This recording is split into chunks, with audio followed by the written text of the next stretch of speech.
Actualité. On n'a pas de nouvelles de layoffs aujourd'hui, surprenamment. Là. Critique. Si c'est un 91, là, god damn, this game's gonna be glorious. Rumeur. Tu gardes en tête que ça veut pas dire à 100% que c'est legit. Là. Discussion. Puis si la successeur de la Switch n'a pas du backwards compatibility, yo, ça va faire mal. Réaction. C'est pire que Skull Island Rise of Kong. That is crazy. La VIICTIIMINUTE avec Victim.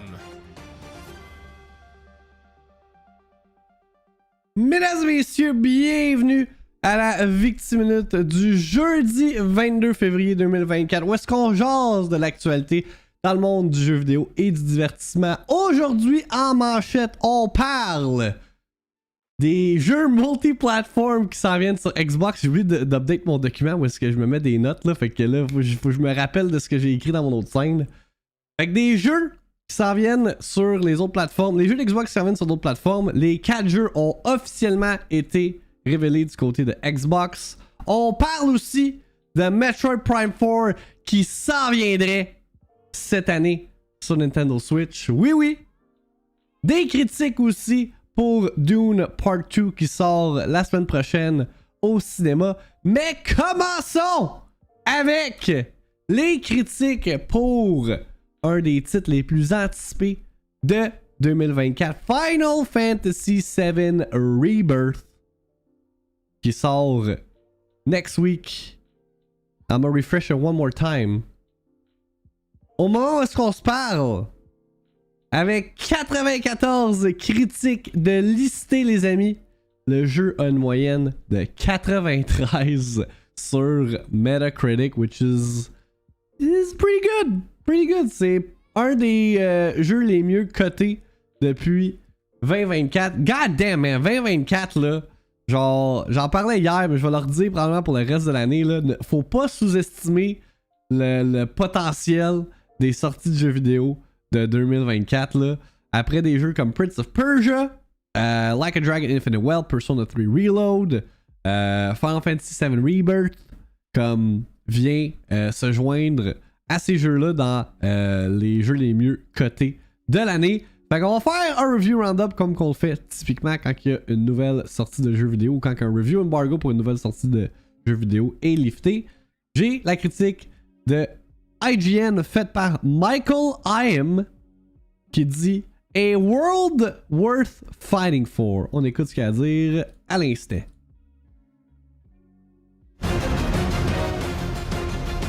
Oh yes, ça commence en force là with that music. Woo!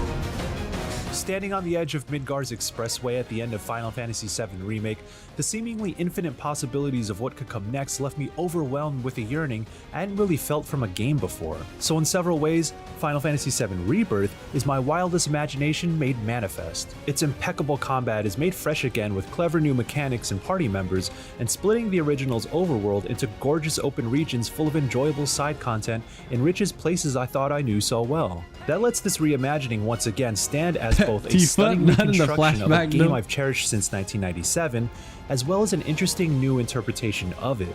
However, Rebirth's continuing ambition to create a new timeline for Final Fantasy VII can bounce between awe-inspiring and overly convoluted. That's left me conflicted about parts of the execution of that new direction, but after spending more than 80 hours to finish the main story and a decent chunk of side content, there's no denying that Rebirth is an amazing journey despite that, and one I'll remember fondly as I eagerly anticipate the third act of this rebuild of Final Fantasy VII. Very good.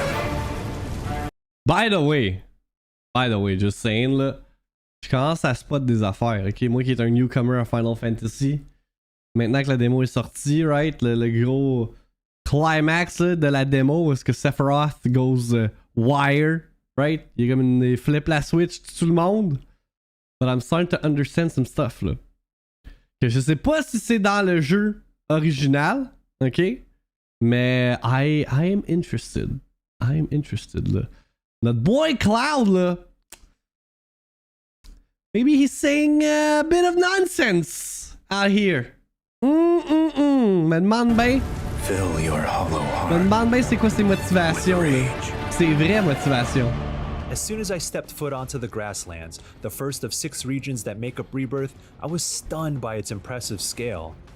The cutscene introducing the reformed overworld shows Aerith taking in the beauty of a natural world she'd never seen before, only to have Red 13 remind us that this world is still dying from the inside. But in reality, it's barely hanging on. Reinforcing the ongoing theme of environmental preservation and that this is a planet worth fighting for. There's something powerful in exploring each corner of these regions just to see how they've clung onto life in spite of the destructive effect of Mako energy, and there are stories to be told in the breathtaking views alone. And there it was, the first step C'est on fou, our hein, new le journey. contraste Of de course, a game this Midgar à massive genre le also reste comes de la with a planète. somewhat intimidating world map that has embraced many modern open world design conventions.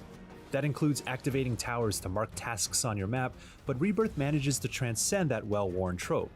As I went from region to region, connecting with people and helping with their struggles, I often found compelling little side stories that uplift its human element. The more I peeled back the layers of all the activities that fill these zones, the more engrossed I got in clearing every icon I could. Sephiroth was in Midgar. We fought him.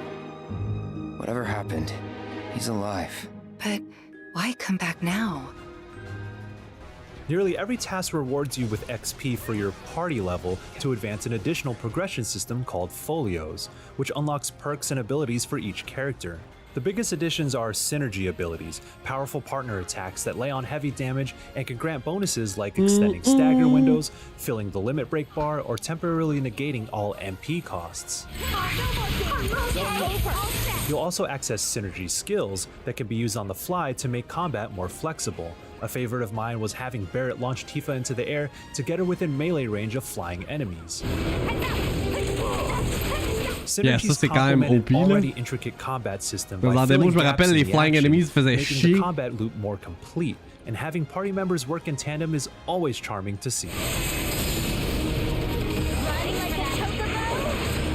The returning pressure and stagger systems once again push you towards understanding combat on a deeper level, since stronger enemies won't go down through simple button mashing. Having the tactical foresight to orchestrate an offensive push that exploits an enemy's specific vulnerabilities and the skill necessary to execute it all is so rewarding, and the pressure of aggressive, unforgiving opponents really makes you work for those satisfying moments.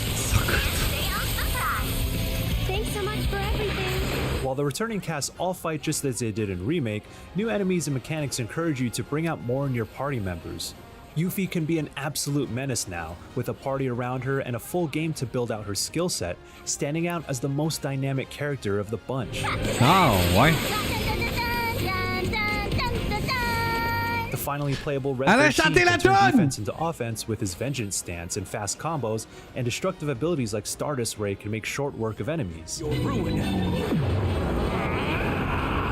Constantly switching between characters and setting them up to play their parts That could get offers both a annoying, constant mais je pense pas variety qu'elle va in the chanter à moment-to-moment chaque action fois, là. and the satisfaction of playing the field general.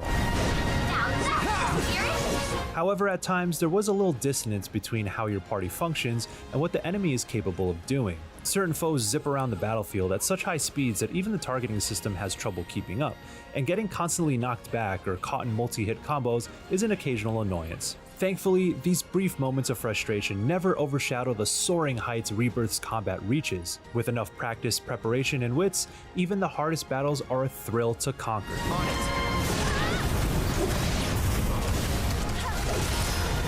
Si, ouais. Unironically, some of the best battles are actually in the new card game, Queen's Blood. It's an outstanding addition that had me sinking hours into it. Not only is it smartly designed, Is it better there's an than entire Balatro, side story though? that builds up around it as you progress, exploring the origins of Queen's Blood itself and going in some wild and unpredictable directions you won't want to miss. Ah, mais y a tellement de minigames Go Habs Go là. Y'a pas juste un card game, t'as genre plein d'autres cossins là. While the larger story Rebirth tells is a heart-wrenching and compelling one, it does take a while for it to initially come into focus. After opening with the hard-hitting flashback of the tragedy at Nibelheim, Cloud and Tifa's hometown, you'll spend a lot of time getting acquainted with the flow of the open regions and their many diversions, in between a handful of critical plot points. By front-loading a lot of those diversions and minigames, it can lose the thread of what Cloud and the gang were even supposed to be doing in the first place. Don't get me wrong, many of these activities are a joy in their own right, and a few of them make for memorable moments of levity, but a little restraint could have helped keep the focus on the parts I cared about most. For as cool as the Junon marching minigame and the Queen's Blood matches are, There's also the occasional slow-paced crate-moving puzzle or a stealth section. Oh to yeah, unlock pas a juste region's crate chocobo moving, là, to le bog down the vacuum aussi, momentum. là.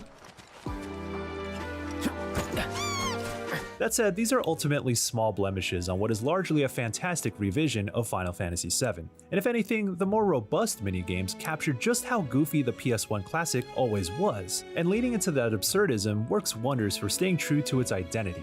Rebirth manages to strike a delicate tonal balance as well, which is impressive for a story full of darkness and sorrow. The planet's very existence is at risk, with Shinra's destructive nature and Sephiroth's calamitous ambitions looming. The smoke rising from the rubble is reminiscent of a funeral pyre. Cloud himself is a broken man, an unreliable narrator, and a complicated protagonist. Ouais, effectivement, Gohabs. Pourquoi tu penses que ça s'appelle Rebirth? Speak as loud as anything he said in the original script. Nearly every party member has their moment to shine in this arc of Final Fantasy VII. Through impeccable cinematic stylings and top-tier voice performances, the cast teetering between hope and despair is on full display. Sorry we're late. For the love of... Where the hell have you two been? On a date. Baird's backstory was already unforgettable, but there's a newfound authenticity to the struggles he faces and painful resolutions that await him. Those modern qualities, along with the reimagined script, give additional depth to Red 13 and round him out as a more complete character too. Aerith becomes an emotional leader, and the relationship between her and Tifa grows stronger and more believable as they confide in each other and bear the brunt of Cloud's baggage. So, did something happen between you and Tifa? Rebirth is often cheesy in its writing and revels in its melodrama, but that's part of its charm. Inside the cloying displays of friendship and the theatrical pleas to protect the planet are undeniably genuine messages about how we carry ourselves in our own lives. That tone lets this particular brand of storytelling strike a chord as effectively as it does, elevating Rebirth above many of its contemporaries. We're taking off! What? Rebuilding Final Fantasy VII's story for a new generation has also come along with the theme of defying your supposed fate, which was made explicit toward the end of Remake with the convergence of alternate timelines affecting each other. But while this new take on the classic story has the potential to be equally as powerful, it pains me to say that Rebirth fumbles the execution. Avoiding any spoilers, the events of its conclusion and the ensuing aftermath are portrayed in a way that is both convoluted and undefined, robbing it of its impact. It's a Nomura! Of course! But it's gonna make sense in the third game, je suis sûr et certain. Case of trying to do too much without the connective tissue to bring it all together. Ça c'est Tetsuya Nomura for you. Kingdom Hearts bullshit right here. But sometimes, stories have to speak plainly about what is actually happening, and Rebirth does not when it needs to most. But even with the messy delivery of its conclusion, some of the new scenes surrounding that finale do offer sobering messages about grief, letting go, and the acceptance of life's eventual end. These quiet moments encourage a different kind of reflection that the original wasn't able to touch on. How we make sense of our lives and our place in a world full of tragedy is a complicated and messy endeavor that seems full of contradictions, and Rebirth makes that fittingly clear. So even though the new path these remakes are trying to forge is both fascinating and flawed, Final Fantasy VII's story once again manages to hold a poignant mirror up to our own world 27 years later. The life stream. It is the very essence of our star. The blood coursing through its planetary veins. Final Fantasy VII Rebirth impressively builds off of what Remake set in motion as both a best-in-class action RPG full of exciting challenge and depth, and as an awe-inspiring recreation of a world that has meant so much to so many for so long. After 82 hours to finish the main story and complete a decent 82? Dude. Moi j'ai fini ce jeu-là. 82?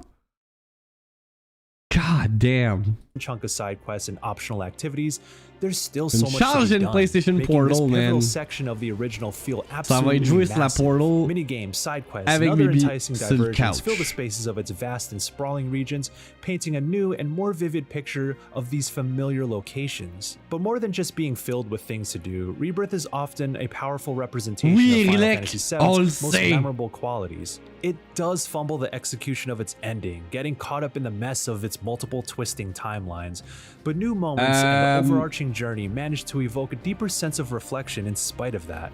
So for as flawed as parts of how this classic has been reimagined might be, Rebirth still stands out as something both thrilling and unexpectedly impactful.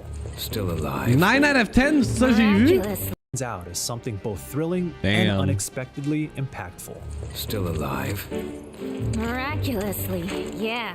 For more on the wave of great RPGs to hit early 2024, be sure to check out our review of Like a Dragon Infinite Wealth and my review of Persona 3 Reload. And for everything else, stick with IGN. Hey, j'ai une vidéo là pour close this out, j'ai une vidéo pour Spooky.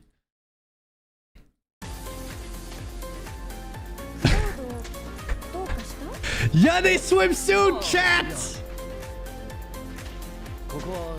Swimsuits confirmed in Final Fantasy VII Remake. You got my attention.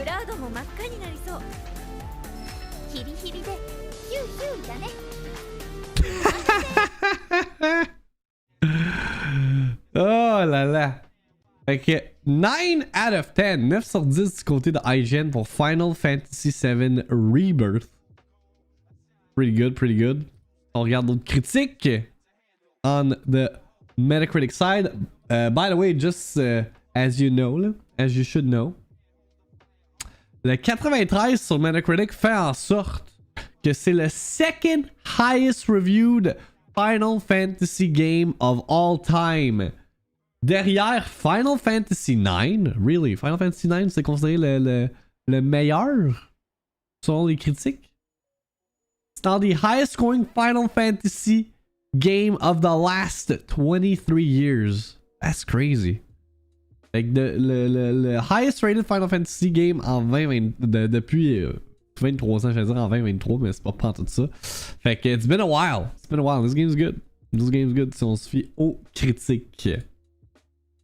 Justement, on regarde d'autres. GamesBeat. Il dit I love Final Fantasy VII Remake, but Rebirth makes it look like a demo.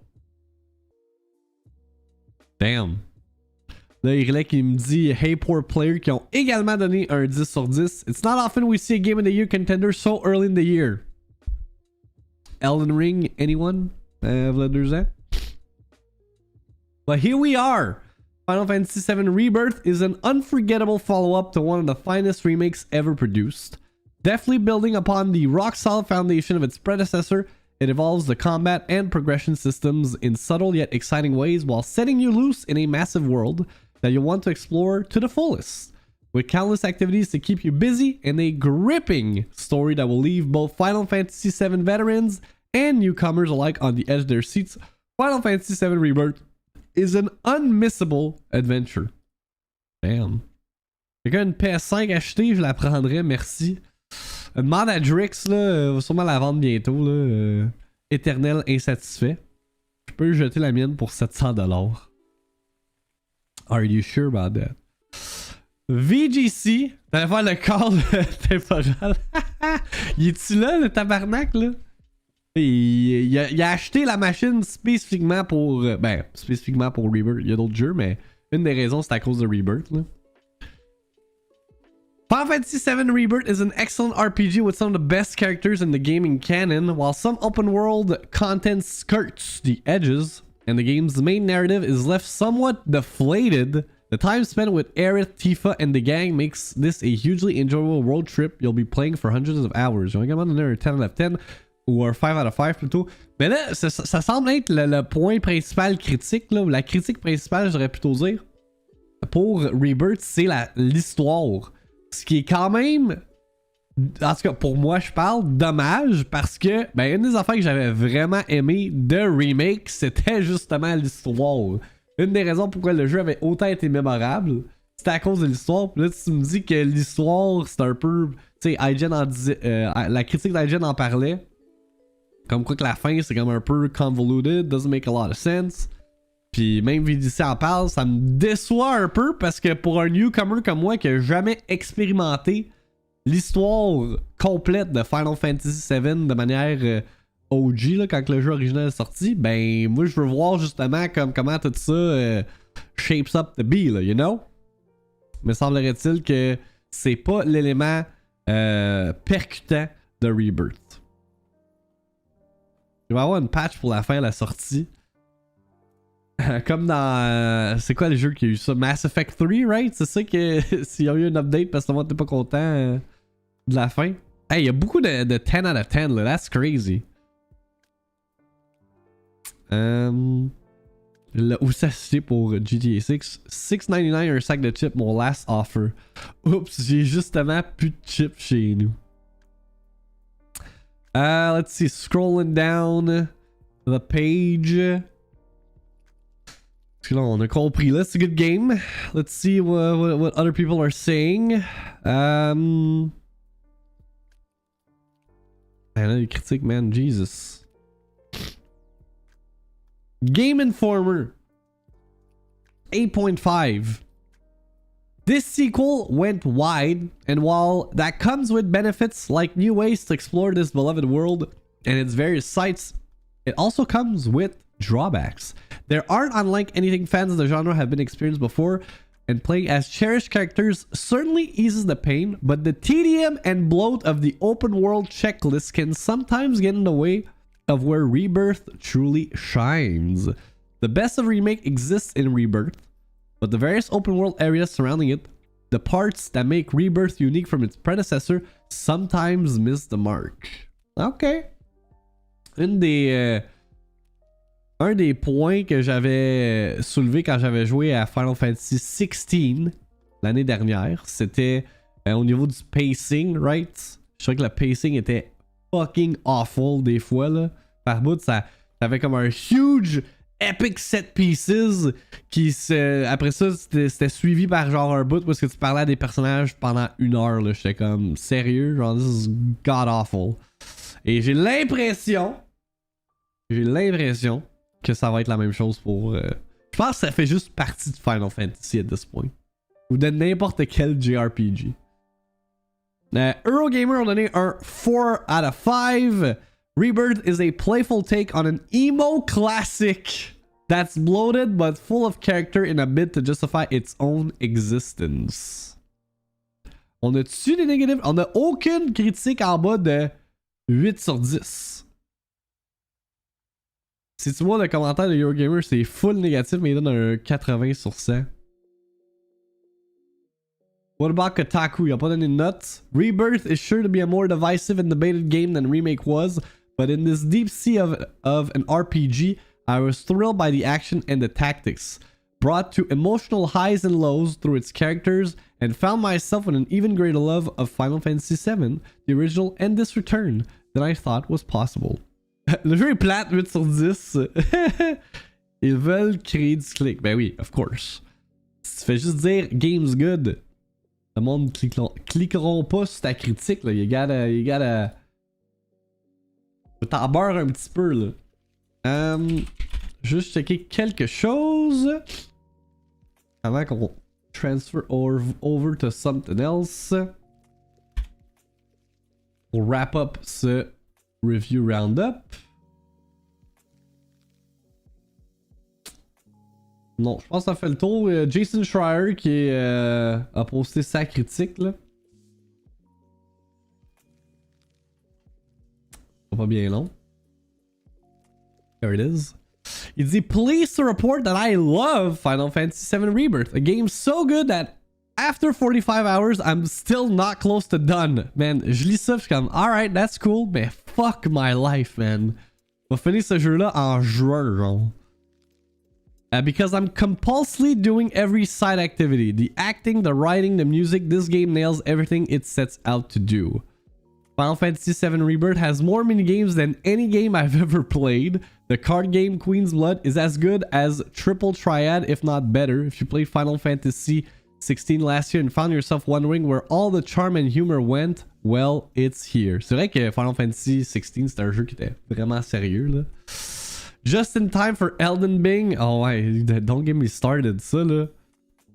Genre, pour vrai, là, encore une fois, mettre en perspective notre année 2024 avec le calendrier, là. Genre, it's looking pretty stacked, là. Genre, c'est sûr qu'à partir d'avril, on n'a pas autant de journées de rempli, là. on s'en reparle dans quelques semaines, là. Mais comme le début de l'année est quand même rempli, là. Checkez le calendrier de février à quel point il est full. Si on compare à genre last year, en février, là, ça ressemblait à quoi? On n'était pas à la même place.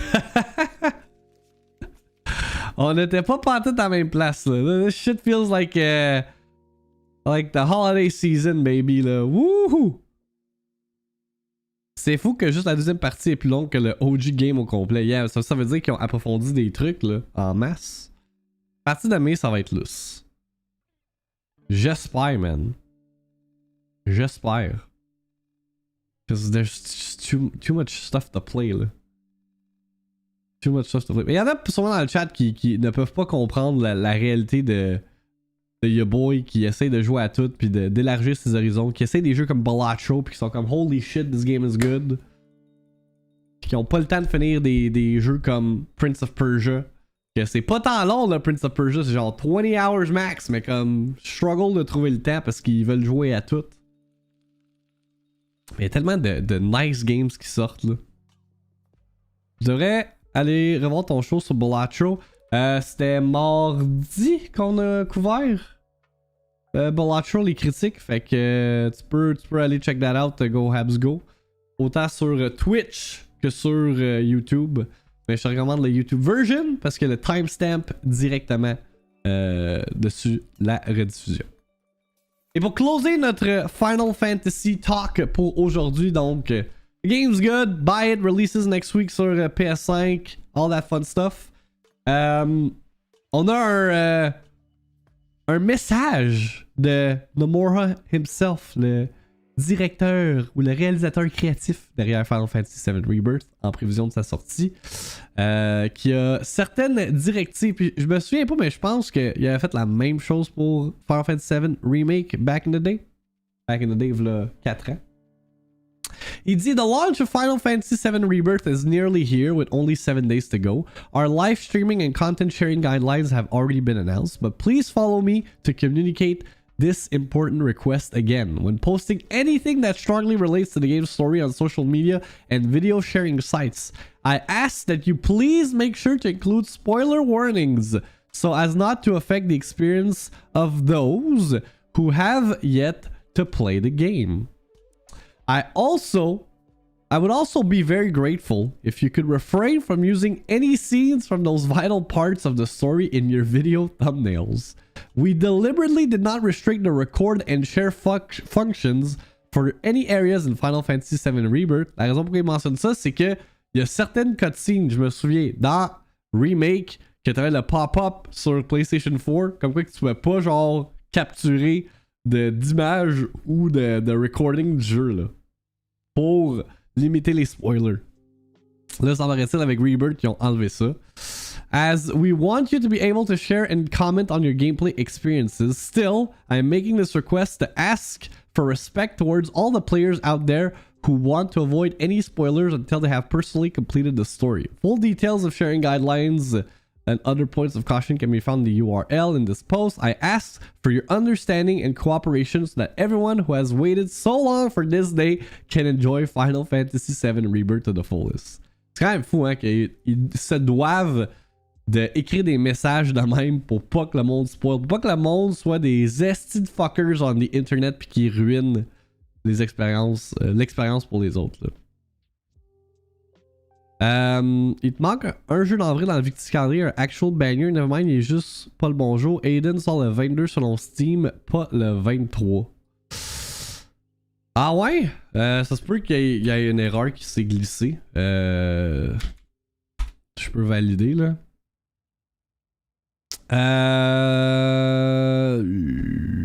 C'est vrai, hein? C'est weird. Mais ça dit clairement là que c'est le 23.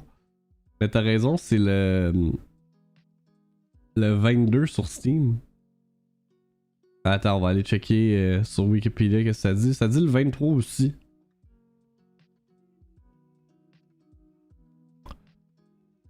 On peut-tu checker? Ça dit-tu April 23rd? Well, Steam is... Steam s'est trompé. Regarde. Non, on va quand même spoil, sadly. En même temps, si le jeu te prend 80 heures à jouer, là... C'est ça. Je pense qu'il y a du monde qui vont juste se auto-spoiler aussi parce qu'ils seront pas capables d'aboutir à la fin. Right? Je pense que ça va être le 23 au Japon sur le 22 ici. On l'updatera en temps et lieu, c'est pas plus grave. Moi qui est un grand fan de la série Suikoden, hype de jouer à ce new opus. Ah, il sort la même journée que Tales of Kenzara, je pense. Yeah, I will be playing Tales of Kenzara instead. Fait que c'est ça pour Final Fantasy VII Rebirth, les amis. It's a good game, check it out, sort next week. Couverture de mon côté, je sais pas si je vais pouvoir offrir de la couverture early, ça dépend de Square Enix. Dans le pire des cas, le vendredi prochain, on y joue en stream, on dédie le stream en entier à Final Fantasy VII Rebirth. Puis, that's it, right? Tout le monde est content, on a quand même de la couverture pour le jeu. Ici même.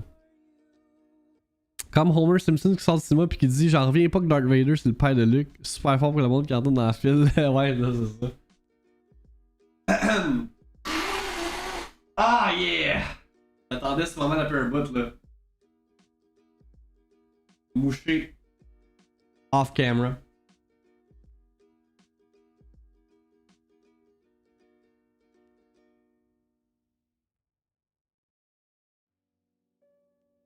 Pas bien long.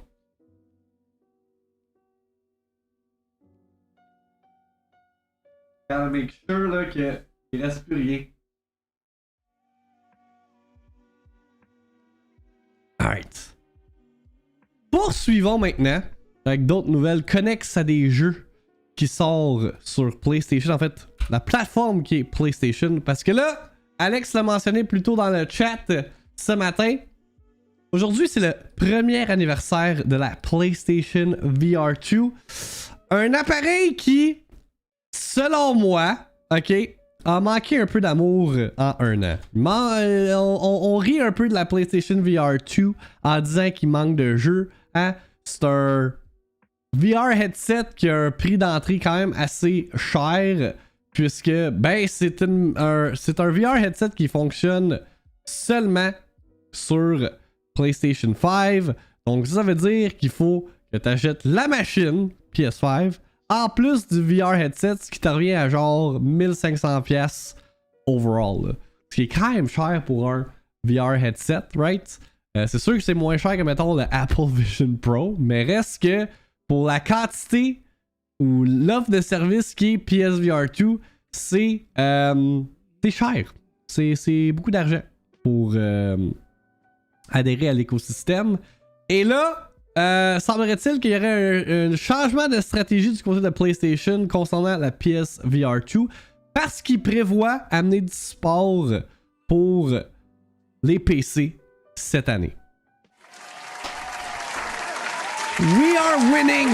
OK?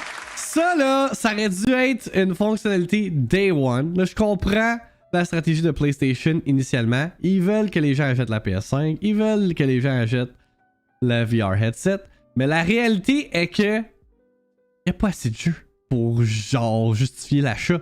OK? Puis il y a tellement de jeux disponibles sur le back catalog, que ce soit sur PSVR 1 ou encore sur PC. Je pense à Half-Life Alyx qui, to this day, reste comme le killer app pour tout ce qui est VR. Ben, t'as pas accès à ces jeux-là.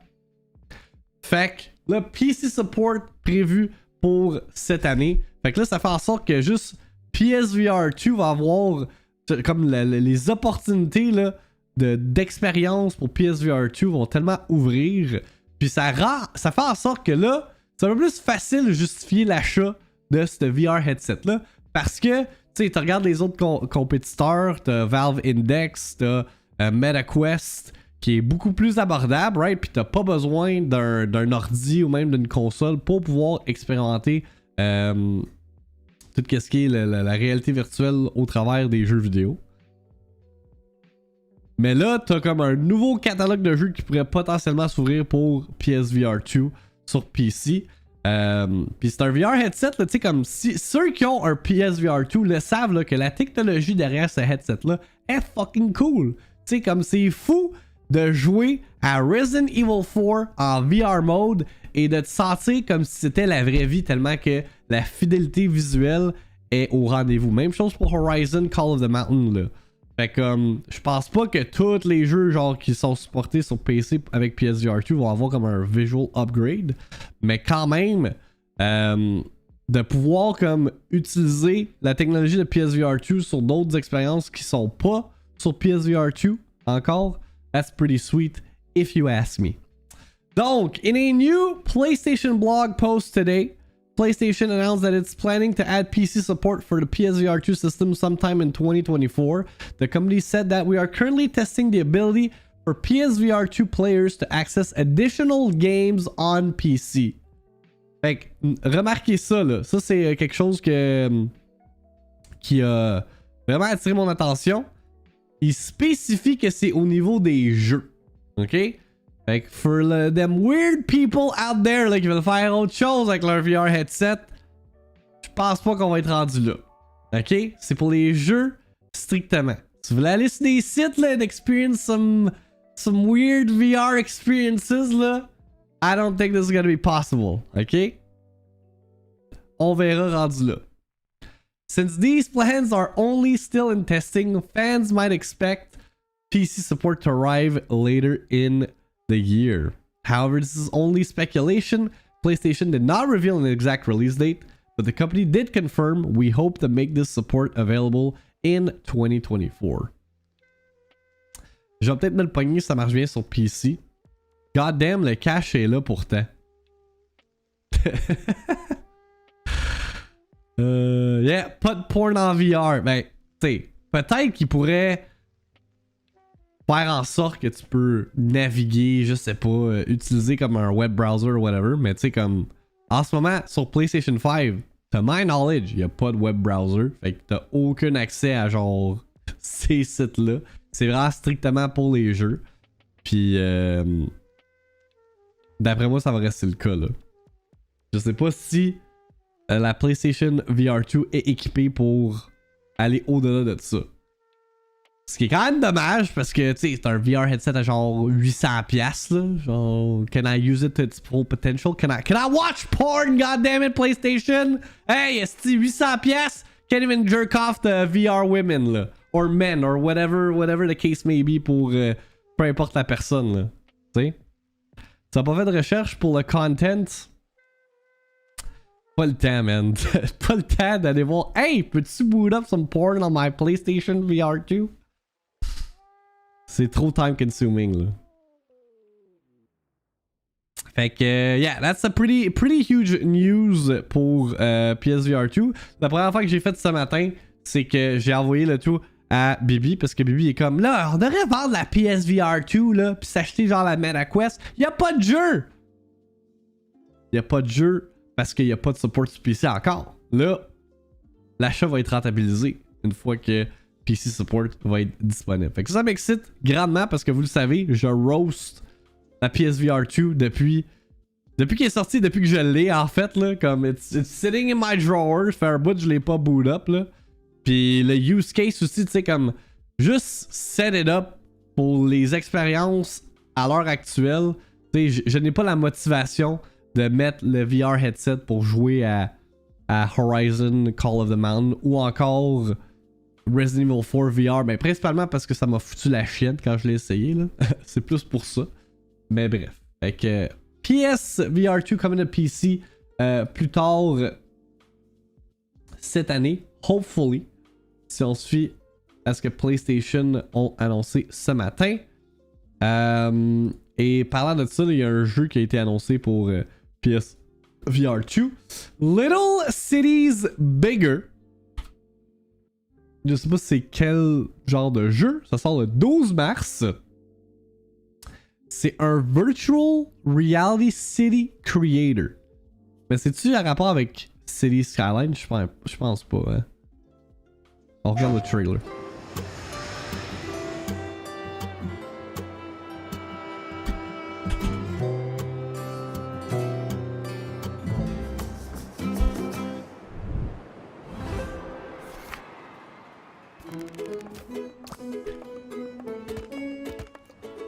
Eh boy, s'il y a bien un jeu que je veux pas jouer en VR, c'est un jeu de même, man. Mais ça doit être nice pour les gens qui ont genre un God complexe. Là. Ils peuvent littéralement être God.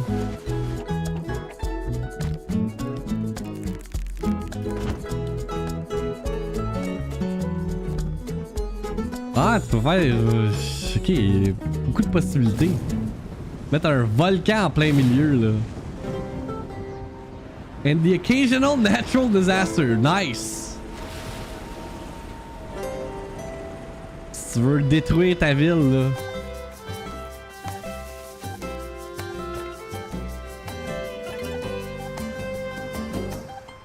Mais là, ça dit que ça inclut des updates. Fait que ça veut dire que c'est... Ok, je pense que c'est un VR experience qui est déjà sorti. Pis là, c'est comme une version augmentée, là. Genre, le bigger, c'est comme l'édition deluxe or some shit, là. Definitive Edition. Ça a l'air quand même cool pour les gens qui trippent sur le genre. Pour les gens qui ont un God complex, comme j'ai dit, perso, ça ne me parle pas ben. L'édition plus grosse, je dirais. Oui, hein? T'es perspicace, hein, toi? God damn. La vue ciel, c'est ça le bigger. La vue ciel? Je sais pas si tu veux comprendre. Anyway. Next topic pour ce matin. La stratégie multiplatform de Xbox. Et oui, on en parle encore une fois parce que là, c'est officiel, les amis.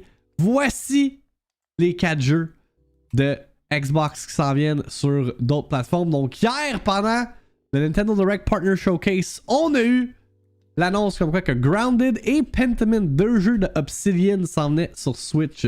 Prochainement, Pentiment est disponible dès aujourd'hui sur Switch et aussi sur PlayStation. Ben oui, PS4 et PS5. Donc, that's pretty cool. Grounded, ça avait été annoncé pour la Switch le 16 avril, mais non seulement ça, mais aussi sur PlayStation. Et là, on a eu le leak aussi hier, le espagnol leak de Hi-Fi Rush qui s'en venait sur PlayStation. Et on pensait tous qu'il s'en venait sur Switch. Semblerait-il que pour l'instant, Hi-Fi Rush, not on the Switch. Seulement sur PlayStation 5 à partir du 19 mars.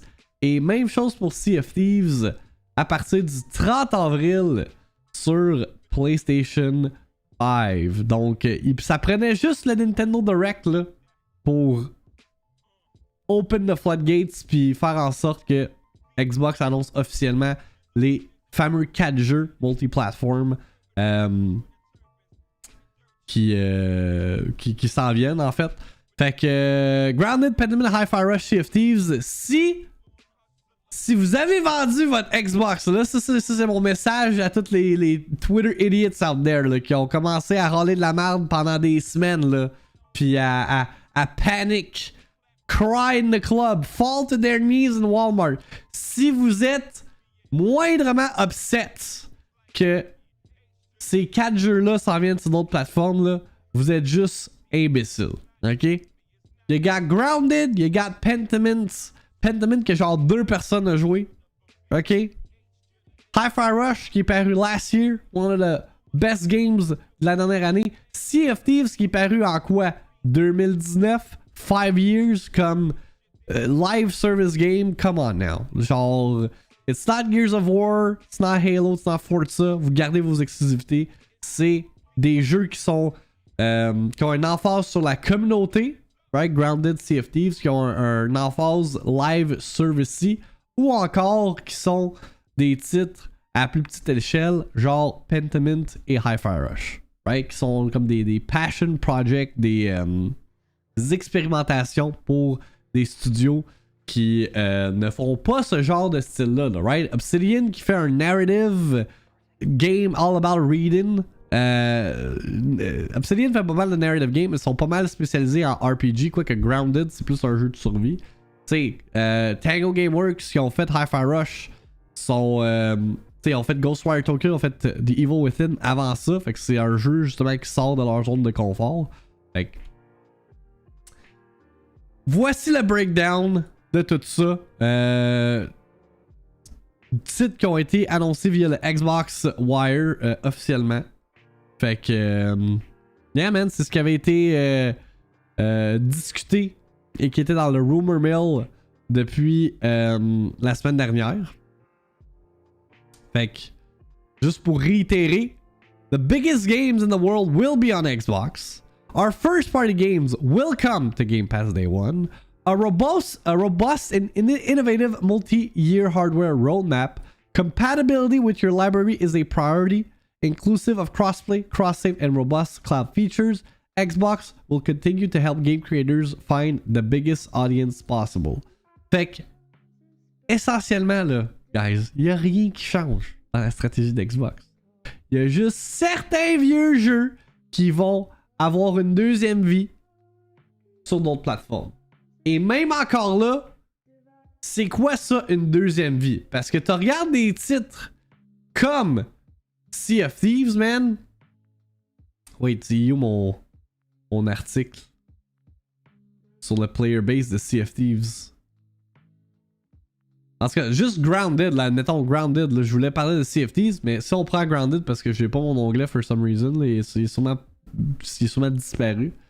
Tu sais, Grounded a été capable d'atteindre 20 millions de joueurs sur Xbox et PC. Ok?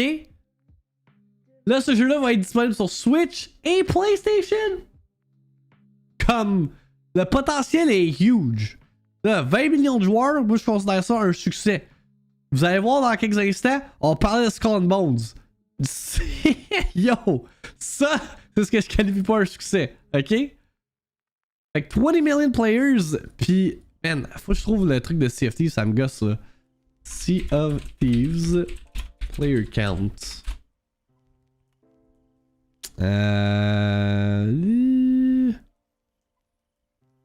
Dans les news.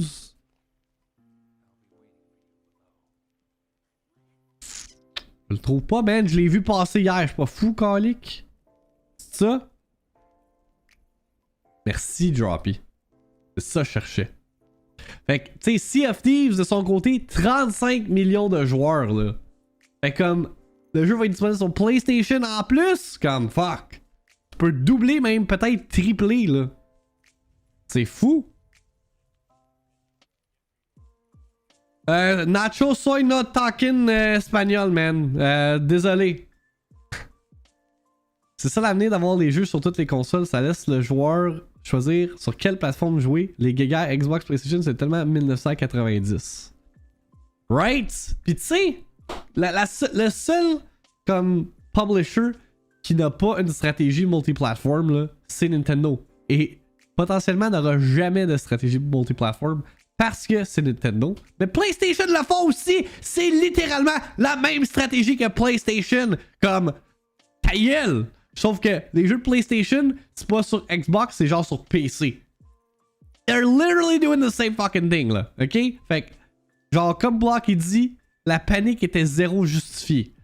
Genre, ça, c'est du monde, là. C'est les influencers sur Twitter qui vont juste straight up make shit up, ok? On va se le dire, là. Ils vont juste inventer des affaires.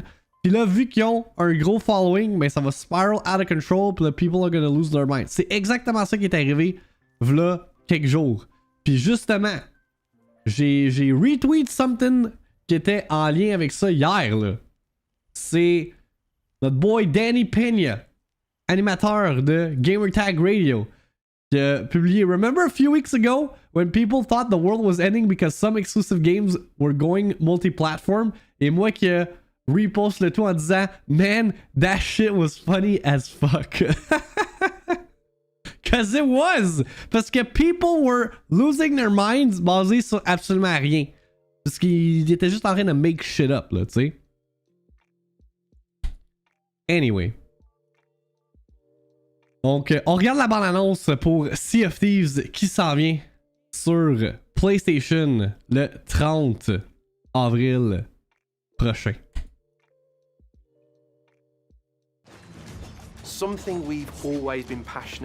C'est le premier jeu de Rare en 40 ans sur PlayStation. Sea of That's Thieves crazy. is all about players creating stories together in a shared pirate world.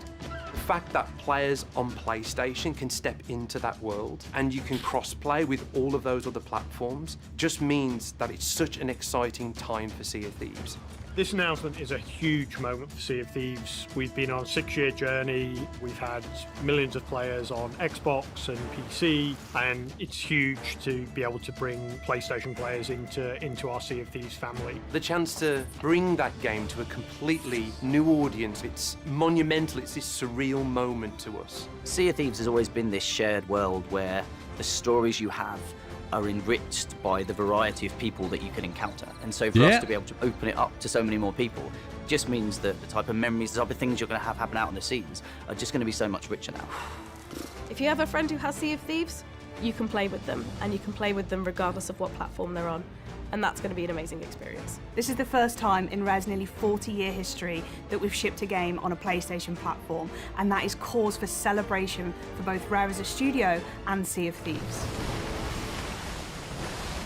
You know, that it's a really momentous occasion for us. We know that we're starting from kind of scratch when it comes to our relationship and our reputation with a PlayStation audience. Sea of Thieves as this ongoing, evolving game, it relies so much on the communication between us at the studio and between our players.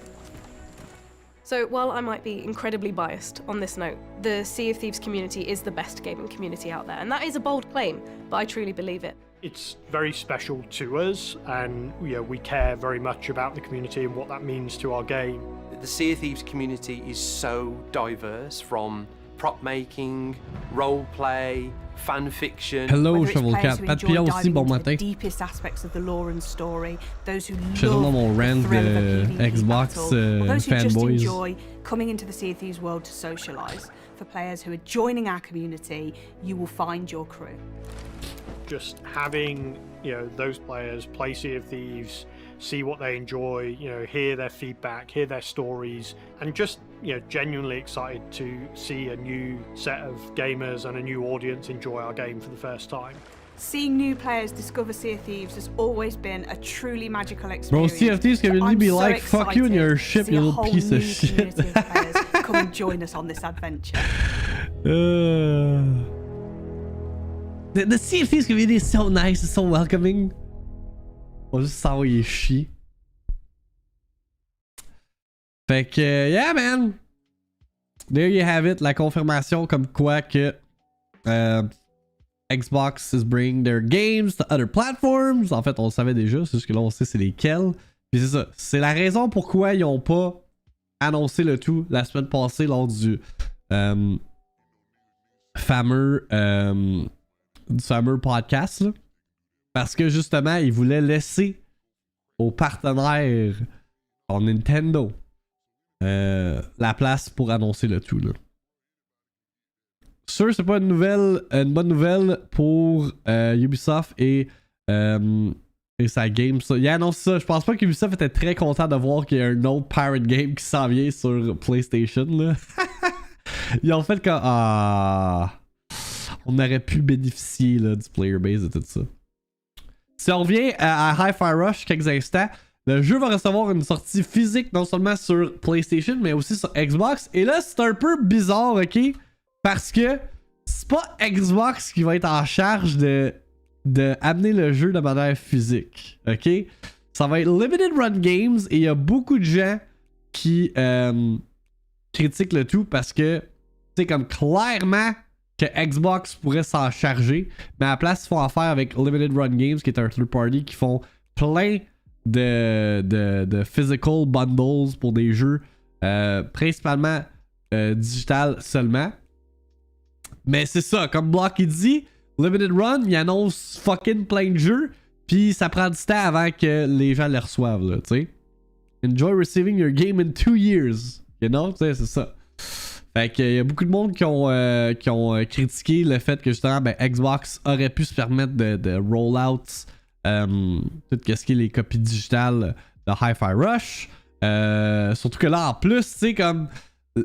C'est quoi le message que tu lances à ta communauté en plus que Phil Spencer, tu sais, hier on a couvert une entrevue qui disait non, on dédie quand même de l'attention au marché physique, mais tu sais, tu fais affaire avec un third party à la place pour sortir un jeu de manière physique. Fait que c'est un peu... Le messaging est un peu weird, là. Fait que, yeah, pour ceux que ça intéresse, Hi-Fi Rush va avoir une édition physique, non seulement sur Xbox, mais aussi sur PlayStation 5. Grounded, comme j'ai dit, 20 millions de joueurs pour Grounded. Là, le potentiel va être énorme pour ce jeu-là qui va aller chercher un install base de 150 millions et plus sur Switch. Par exemple, tu veux-tu jouer à Grounded sur Switch? Je le sais pas, là, ça avait l'air rough visuellement hier dans le direct ce qu'on a vu. Puis aussi tout le install base sur PlayStation également. Fait que ça peut être huge. Il y a aussi un update 1.4 qui va être sorti quand les nouvelles plateformes vont être... quand le jeu est disponible sur les autres plateformes. Est-ce qu'on a des plans pour... Ah oui, c'est ça. Fait que crossplay. Fait que vous allez pouvoir jouer avec vos amis sur d'autres plateformes. Y a-tu du cross-save? Not only will the backyard be opening up to more players, but Grounded will also receive its 1.4 update as the backyard opens for all, meaning all players across all platforms can experience new content on April 16th. That's pretty cool. Puis il y a même un playground mode qui s'en vient. On a un trailer, let's take a look. What would you do if you and your friends were left all alone in the backyard? A backyard where you can make all your wildest Grounded ideas come to life? A backyard where it seems that your creativity and imagination are the limit? A backyard where... Wait, is that a basketball? Little basketball? Well, it's time for you and your friends to shoot for the stars with Grounded's newest update. Make it and break it! Introducing Playgrounds, the newest game mode that gives you the power to create your own Grounded experiences. Create and share your awesome creations with a bunch of cool tools built right inside the game. The power of Playgrounds? Well, it's all about design mode, play mode, publish, and play. Shape your very own backyard wonderland. Arrange objects, connect them, and let your imagination run wild. Once you've tested your masterpiece in play mode, publish and share it to the world. They can dive into your creation anytime and anywhere. Each playground gets a unique code ID, so your epic game modes, obstacle courses, and scavenger hunts could become legendary in the Grounded community. So get out there and make some gaming magic when the Make It and Break It update releases on November 13th. Wait, c'est-tu quelque chose qui est... Ok, c'est ça, c'est vieux ça, le Playground. Je pensais que c'était nouveau. C'est comme November 13, il me semble que c'est loin, mais c'est sorti v'là un bout, là. Quoi d'autre? Puis oui, on en parlait au début du stream, là, pour closer la parenthèse Xbox du stream de ce matin. Apparemment, Dead Island 2 est disponible sur Game Pass. Je sais pas si c'est encore le cas. Au moment où est-ce qu'on se parle, on peut aller checker vite sur le site d'Xbox. Yeah, it's still there. Mais il a aucunement été annoncé dans la batch de jeux qui s'en est sur Game Pass, genre au début de la semaine, là. Fait que le bloc il dit que c'est juste sur console, fait que pas sur PC. Je peux aller voir aussi juste pour confirmer le tout via le Xbox Launcher. Ajout récent, puis j'écris Dead Island 2 pour le fun.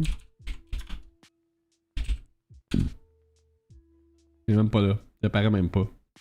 Anyway, le jeu sur PC, c'est un Epic Game Store exclusive. Encore au moment où on se parle. Il sort sur Steam, je pense, en avril. Fait que it makes sense qu'il est pas sur Game Pass PC. Fait que s'il y en a qui veulent jouer un zombie game où est-ce que tu peux mettre la Switch à off, là, puis juste slice and dice some zombies, this is right here. C'était quand même un cool jeu qui est paru l'année passée. Fait que c'est ça votre lot de nouvelles Xbox pour aujourd'hui, les amis. On enchaîne avec some more Elden Ring news. Fait que d'autres updates des affaires qu'on a couvert hier. Au cas où vous étiez pas là, how dare you? Hier, on a eu l'annonce ou le gameplay trailer qui a aussi annoncé officiellement la date de sortie pour le DLC Shadow of the Erdtree de Elden Ring, DLC tant anticipé. Et là, il y a eu des entrevues en fait avec le réalisateur Hidetaka Miyazaki qui ont été publiées, qui donnaient non seulement de l'information additionnelle par rapport au DLC, genre qui va coûter 40 balles. Pour un DLC, c'est quand même beaucoup d'argent, ok? Mais c'est gonna be worth it. Je pense qu'en canadien, au final, c'est genre 53$. Fait que c'est quasiment le prix d'un jeu complet, là. Fait que, mais il y a d'autres affaires aussi qui ont été mentionnées du genre, comme quoi que il est content de voir que les fans veulent un remake de Bloodborne. Ouh! Bloodborne mention par From Software, les amis. There is hope. There is hope. On se dirige du côté de VGC pour le report de Tom Ivan qui dit que Miyazaki a dit It is a title we hold very dear and just as much as our fans.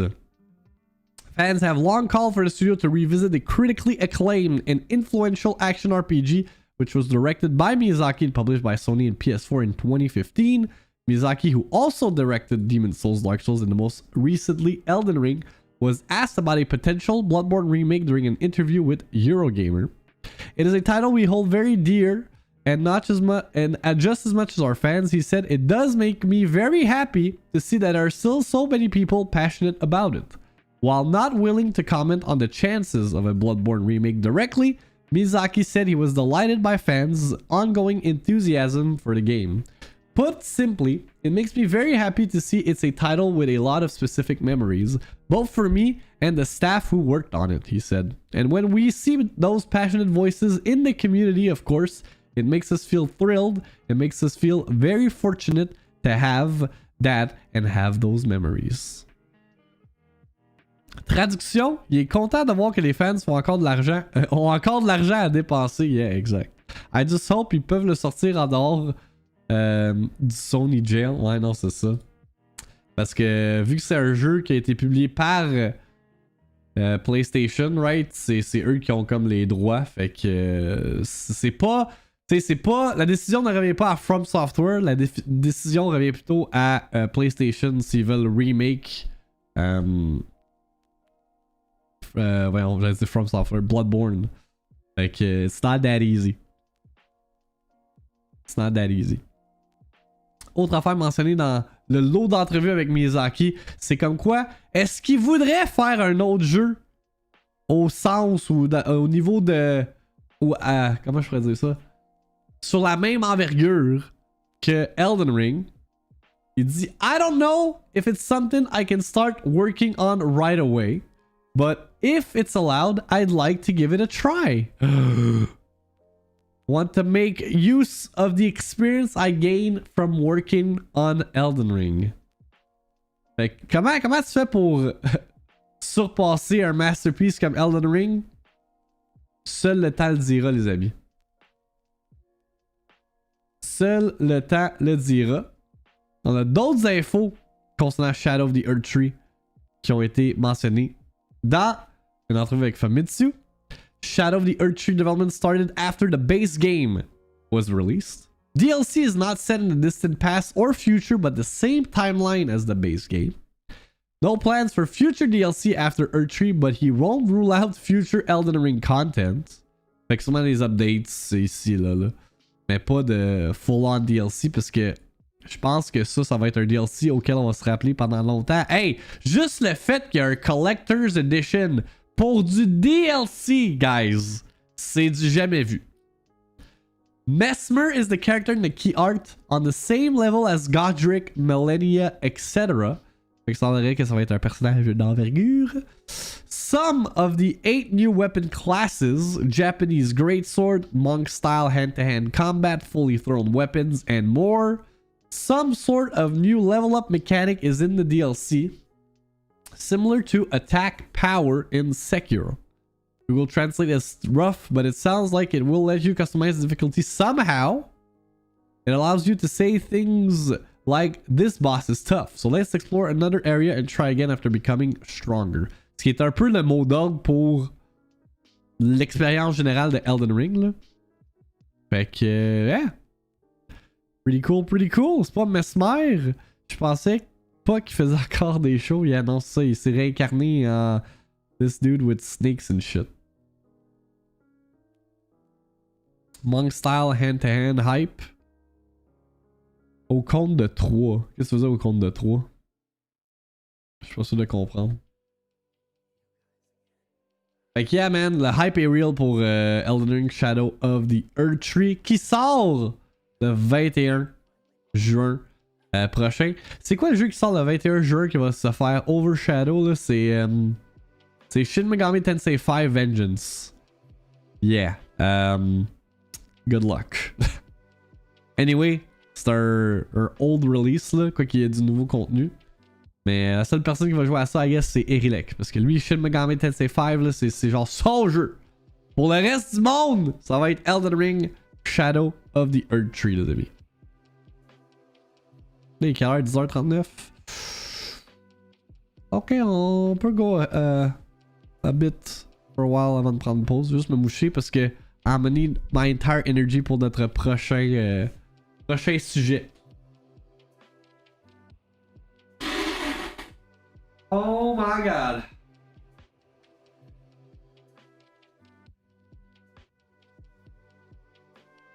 Amenez la fucking de mouchoir aussi. Prenez le temps de lire le headline, les amis. Pendant que je me mouche.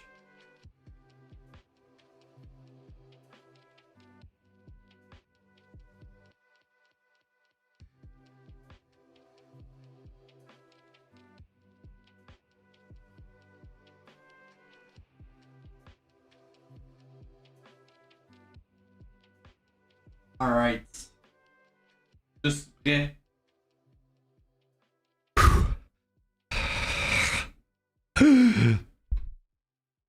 Selon Jeff Grubb, la source qui aurait mentionné comme quoi qu'il y avait un remake de Disney's Epic Mickey, l'existence de Disney's Epic Mickey, a également mentionné que Metroid Prime 4 serait prévu pour une sortie en 2024! Oh my goodness, it's real! My Nintendo News qui dit video game leaker and journalist Jeff Grubb has said on today's Giant Bomb stream that the source who informed him about Epic Mickey Rebrushed, which was announced today during the partner direct, was also told him that Metroid Prime 4 is scheduled for release this year. That could change if Metroid Prime 4 is a launch game for the Nintendo Switch successor, of course, as we had heard that Nintendo has pushed back the launch from the fall until early next year. As always, this is a rumor and should be taken with a grain of salt. Et là, j'ai, of course, surtout que Jeff Grubb dit quelque chose, ça peut être pris hors contexte. Fait que là, j'ai un post venant de The Man himself. Merci, Queen Bobelle, pour le 28 mois de resub avec Prime.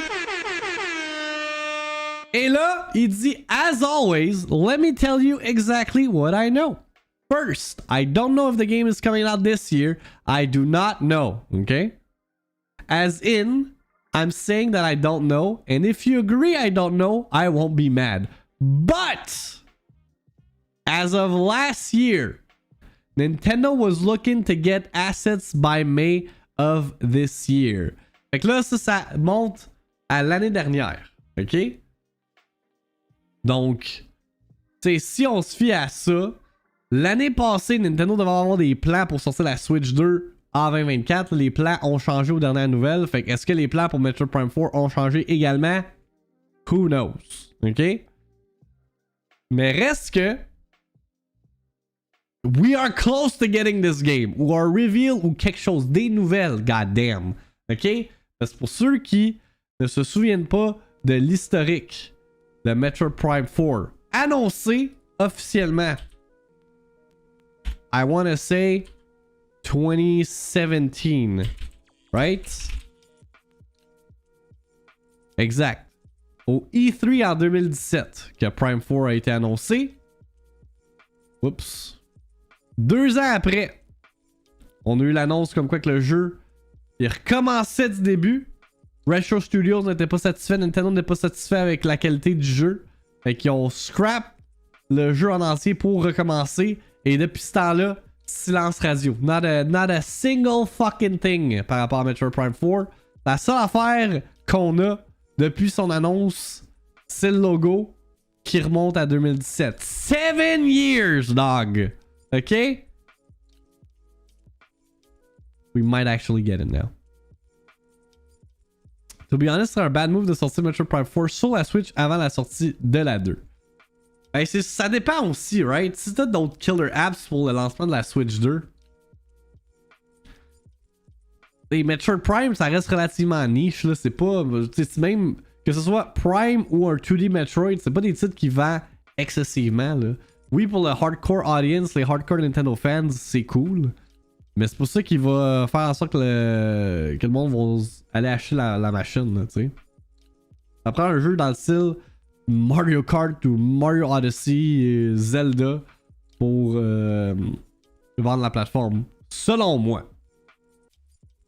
Can't rush greatness. Quand le jeu va sortir, le logo va être outdated. Le logo va être changé, là. Sûr et certain, ça me surprendrait pas qu'ils appellent ça Metroid Prime 2. Quelque chose à la place, là. Zelda Twilight Princess 2 pour la Switch 2. Ben, il pourrait avoir la collection de Wind Waker puis Twilight Princess. Ça, c'est quelque chose qui pourrait bel et bien vendre. C'est un jeu de Switch 2 pre-console launch. Ça, je dis pas je dis pas la possibilité que ce jeu-là peut sortir sur la Switch 2. Si en plus la Switch 2 supporte la rétrocompatibilité, là, comme pourrait sortir sur la Switch. Mais en même temps, tu sais, pour donner comme un gros vent de hype pour la Switch 2, à mon avis, il faut que tu aies des nouveaux jeux, right? Fait que de le mettre sur Switch 2 à son lancement, il va sûrement aussi être disponible sur Switch 1 parce que tu peux pas abandonner le install base de la Switch. Il va peut-être avoir des niveaux, des différences au niveau des spécificités techniques and whatnot. Mais bref. Même s'il sort pas en 2024, ouais, si je peux wrap up tout ce point-là, là, même s'il sort pas en 2024 au final, ça reste que il y a des nouvelles par rapport à Metroid Prime. On a quelque chose, on a des grains de sel, ce qui veut dire que on devrait avoir de quoi bientôt. Et ça m'hype excessivement, guys. Because I've been waiting. Depuis que je stream sur Twitch, depuis que je fais du contenu ici, là. C'est un fucking meme. Where is Metroid Prime 4? Et je vous garantis que la journée que ce jeu-là a de l'info, your boy is gonna talk about it. OK? And I will not shut up about it. Parce que j'attends ce titre-là depuis fucking longtemps. Ça pourrait faire comme Breath of the Wild et Metroid Prime 4 pourrait sortir cross-generation. C'est exactement ce que j'ai dit, Erilek, effectivement, là. Fait que, d'après moi, si tu veux avoir plus d'impact, ça serait day and date Switch 1 et Switch 2. De pas faire comme, hey, on sort sur la Switch genre en octobre de 2024. Puis quand la nouvelle console sort, on le ressort sur Switch 2, ce serait niaiseux, là. Mais who knows? Nintendo travaille depuis plusieurs années sur des nouveaux jeux AAA anyway. Source Mob, comme Nintendo, on sait rien là, de qu'est-ce qu'ils font. Là. Puis ça reste aussi d'être la même infra hardware, juste un peu plus sur les stéroïdes. Et surtout que les jeux sont rendus en ligne, alors ça devrait être rétrocompatible. Moi je le dis depuis le début, si la Switch 2 n'est pas rétrocompatible, c'est genre c'est tiré dans le pied big time pour Nintendo. Là. Surtout avec le install base de la Switch en ce moment. Là. Hey, 150 millions de Switch ont été vendus. Puis pas juste ça, c'était quoi? C'était 1 milliard de jeux qui ont été vendus. Un attach rate d'environ 8 jeux par Switch vendus, là. Comme le monde a des bibliothèques, là. Hey, j'en ai en tabarnak des jeux de Switch, là. Genre non seulement de manière physique, mais aussi digitale, là. Fait comme... il peut pas juste délaisser tout le back catalog là, would make no sense. En plus, considérant ce que la compétition fait, man. Xbox, t'as le catalogue complet.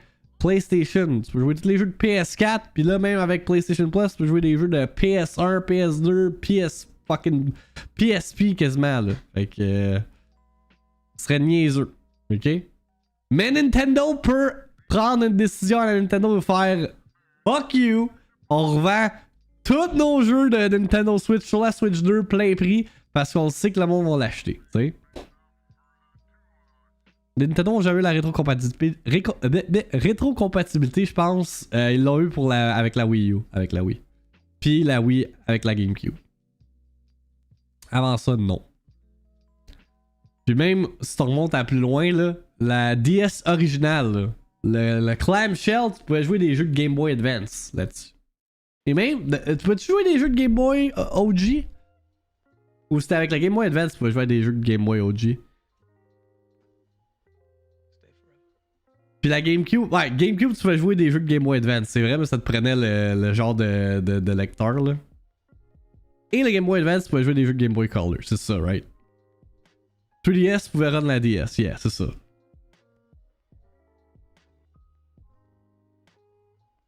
Nintendo a toujours été rétrocompatible, la Switch, c'est la seule exception. Exact, c'est ça.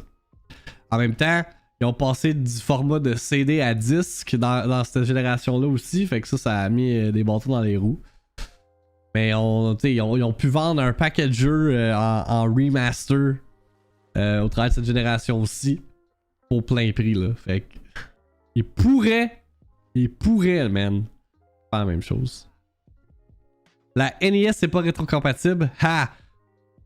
Good joke, Chup! Non, effectivement, tu peux pas jouer tes jeux de fucking Atari, man, sur Switch. Tu peux pas mettre tes Hanafuna playing cards dans la fucking NES. Hey. T'as raison, je parle plus à partir de la Wii. Écoute pas Chup, Sovereign, il dit n'importe quoi, là. C'est un mauvais gag. La SNES, tu pouvais jouer Game Boy. Ah ouais? Je me souviens pas de ça. Bref, pour wrap up tout ça, là, parce que c'est un peu spiral out of control. Metroid Prime 4, coming soon. Mais genre soon, on devrait... Hey, s'il sort pas avant... Non, attends, je me reprends. Si Metroid Prime 4... Ok, non, je reprends encore ma phrase. Si on n'a pas des nouvelles de Metroid Prime 4 dans le bout où est-ce qu'on a des nouvelles de la nouvelle Switch, it's a lot to take in. Là... J'aurais des inquiétudes, ok? J'aurais même beaucoup d'inquiétudes que ce jeu-là n'existe plus. Mais pour l'instant, on n'est pas rendu là. Fait qu'on va s'en rejaser, là. De Metroid Prime 4. Chup, c'est notre plus grand troll de la commu. Ouais, check qui parle. Alright. Next up. J'ai vu Nashi écrire ça dans le chat là, pendant que je parlais tantôt. Je l'ai vu défiler. Là, on l'a-tu, cet update-là? Ou c'est... Là-dessus? Pas pour l'instant. Pour les amateurs de fighting games. Riot Games travaille depuis un bout là, sur leur projet de jeu de combat Project L. On devrait avoir, en fait, on va avoir une mise à jour sur Project L aujourd'hui. Et aussi le nom officiel pour le jeu. Fait que, hey, si Shadow Drop, ce que je... c'est pas un Shadow Drop, mais une beta of some sort, là, qui est annoncé aujourd'hui. Yo, ça, je suis hype, man. Parce que me semble Valorant, il y avait une stratégie similaire, right? Comme quoi que le jeu avait été annoncé, puis il y avait genre une beta. Back in 2020 or something. Fait que... fort probable que Riot pourrait faire ça, là, man. Ça fait quoi? Ça fait genre 4 ans qu'on entend parler de Project L. On va voir sur le profil de @Kayan. Fighting game player.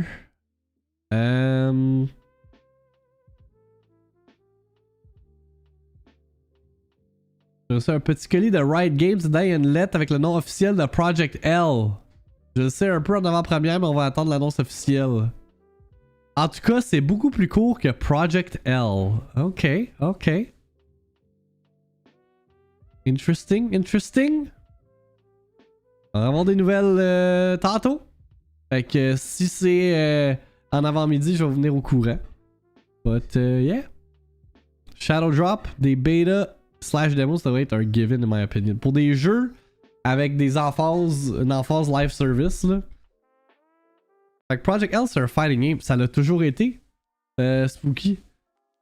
C'est le eSports competitive fighting game de Riot Games, ok? Dans l'univers de Riot Games. Là. Donc ça l'a toujours été. Fait que le vrai nom c'est L comme le monde qui vont y jouer. Oh! Ça serait actually clever. Ça va sûrement être genre Legion. Hey, on va-tu jouer à Legion? Une petite partie de Legion? Hey, imagine si c'est ça, man. C'est que je ris, man. Ou Legendary. De quoi, genre? Legion, ça aurait du sens. On verra. On verra. Fait qu'on s'en rejase pour Project L. Potentiellement aujourd'hui ou demain, là. We shall see. Moins de 8 caractères. Intéressant. Je pense que ça va s'appeler OF. Off. Wait, je crois. OnlyFans? C'est ça que tu veux dire? League. Oh well, moins de 1 million. Yep. League of Legends.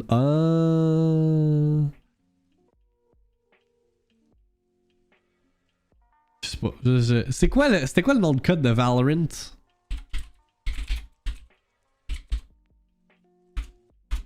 Pour le fun, là.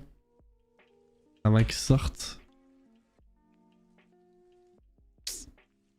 Project A. Fait que ça n'a même pas rapport. Pense-y pas trop, c'était vraiment un mauvais gag. Ok, bon, bref. Ce qui est un bon gag, toutefois. Skull and Bones, les amis! Hey, au moins, là. Au moins, il y a du monde qui a acheté le jeu. Let's just put it that way. Insider Gaming rapporte comme quoi qu'il y a moins d'1 million de joueurs qui jouent à ce quadruple A title qui est paru last week. Et le moins d'1 million de joueurs inclut les gens qui jouent au travers d'un free trial. Fait que not looking too good là pour un jeu qui a pris des années de développement avant de sortir. Des milliers de dollars en termes de budget là. Et combien de gens sur Sea of Thieves sur fun? Excellente question. On a-tu un registre de Sea of Thieves donc sur Steam? C'est pas représentatif là, tu sais quand même Steam c'est une plateforme parmi tant d'autres là, mais il y a 10 000 personnes qui jouent à Sea of Thieves.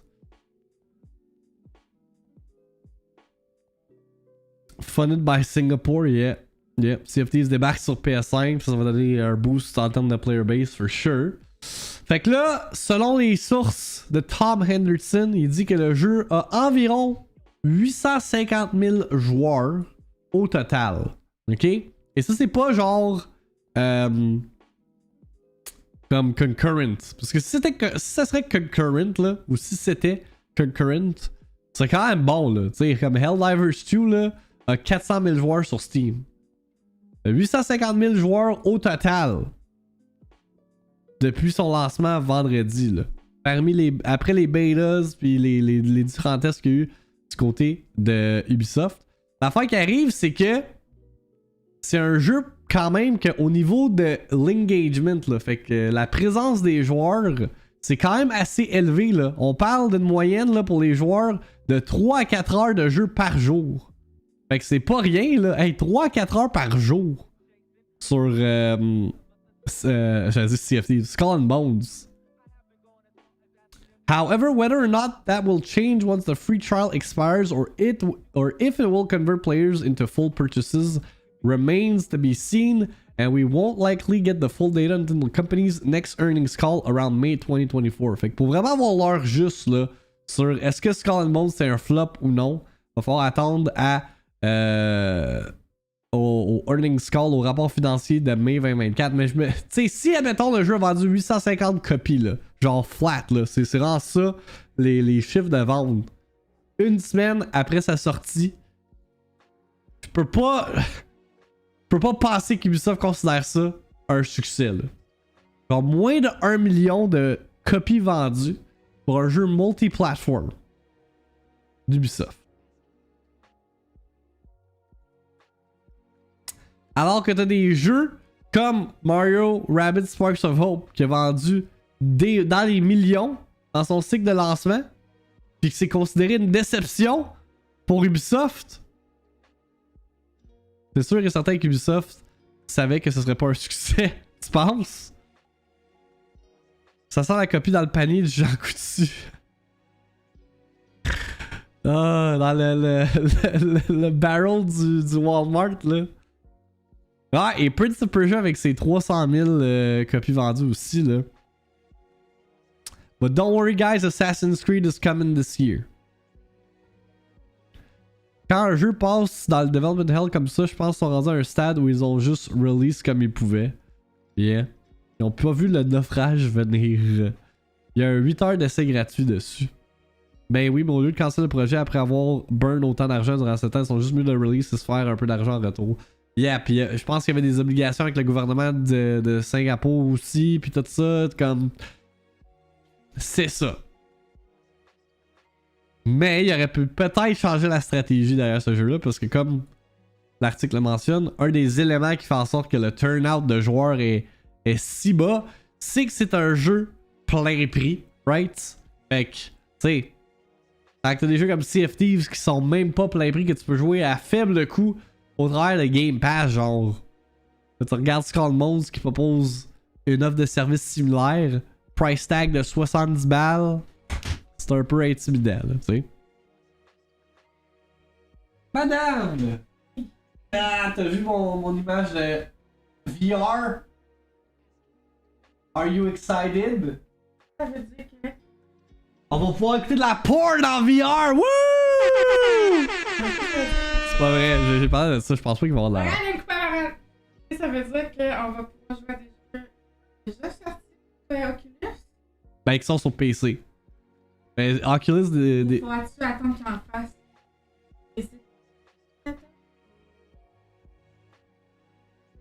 Attends, je comprends pas ce que tu veux dire. Parce que là, Ouais. faut attendre. Non, c'est PlayStation qui va ajouter le support pour les jeux PC sur PSVR 2. Exact. Le catalogue passe de ça à genre... Exact. Mais si on veut écouter de la porn, on n'aura pas le choix. Moi aussi. Je peux pas être dedans. La madame est gênée, guys. I love you. Elle vous dit bye. Bye, Bibi. Faut pas te vendre ton PSVR 2, mais faut t'ajouter la Quest 3 aussi pour un walk about mini golf en couple. C'est ça que je fais avec ma copine. Mais peut-être quand je vais avoir de l'argent de côté. Ok, j'ai de l'argent. J'ai genre un 650$ là, que j'ai mis de côté. En fait, je mets un 50$ dans un autre compte épargne à chaque semaine pour un éventuel voyage. Je pourrais l'utiliser sur Better Quest 3, non. Mais je le ferai pas, sinon je vais me faire crucifier sur la place publique par la madame là-bas. T'as pas besoin d'un deuxième VR. Ben, j'en ai encore moins de besoin, surtout que là, ils vont patcher le headset pour qu'il fonctionne sur PC, là. Ah, is it live, là? 11h, fresh out of the oven, we got it. What the fuck?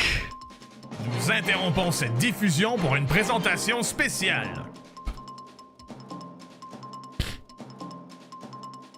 Yeah, send them emotes, chat. Let's see what this is all about. Donc, on vient d'avoir la confirmation officielle que Project L est maintenant 2XKO. Fait que fuck me avec mon nom de Legion, right? It's not a good name. I don't like the name. On se fait une game de 2x? On se fait une game de 2x KO? T'étais pas loin, Max? Yeah.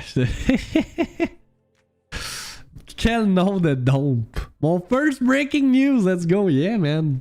Good job, Nashi. T'es on top of things. Fait qu'ils ont sorti le trailer. Let's take a look at what this is all about.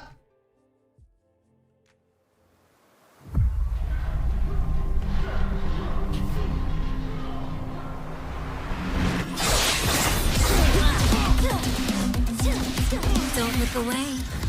Are we hurting each other for sports? Face the wind.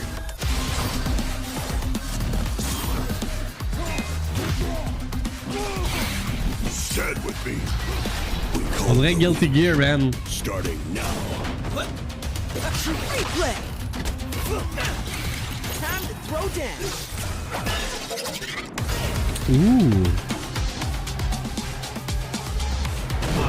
Pas là, là. Laissez de côté. About time. About time. C'est tout? On n'a pas release date, on n'a pas d'informations additionnelles. That's it, that's all we got. We've got next.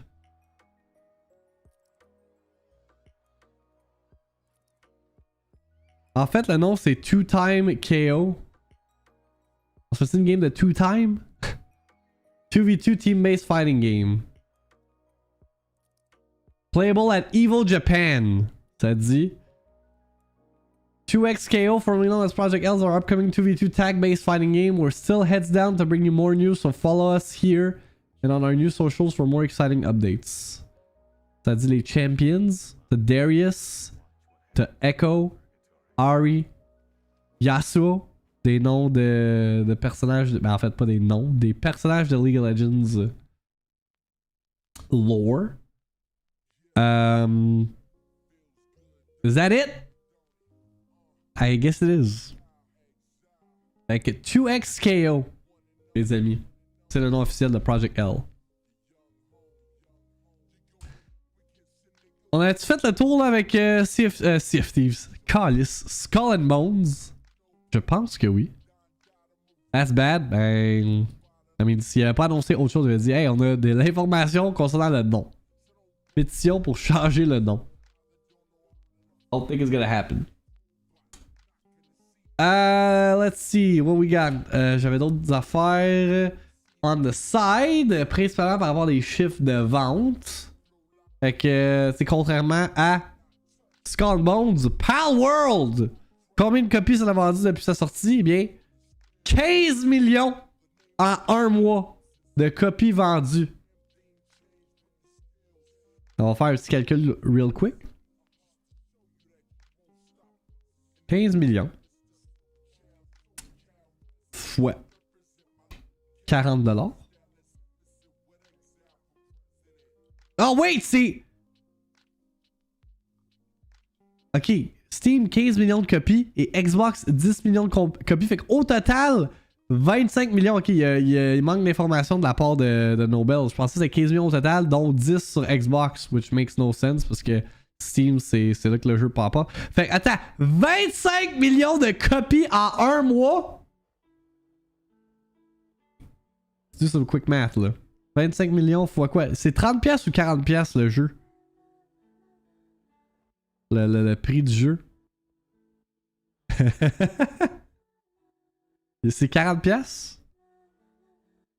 Okay, on parle ici, tu sais, ma calculatrice a fait ça. 9 là. Il y a trop de zéros. C'est $1 billion in money generated en vente.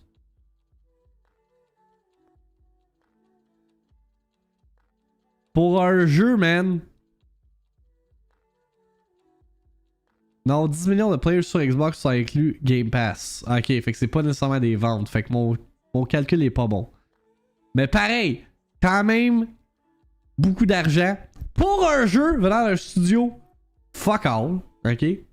Et aussi, un jeu que je vous rappelle est juste en Early Access. That's crazy. That is insane, dude.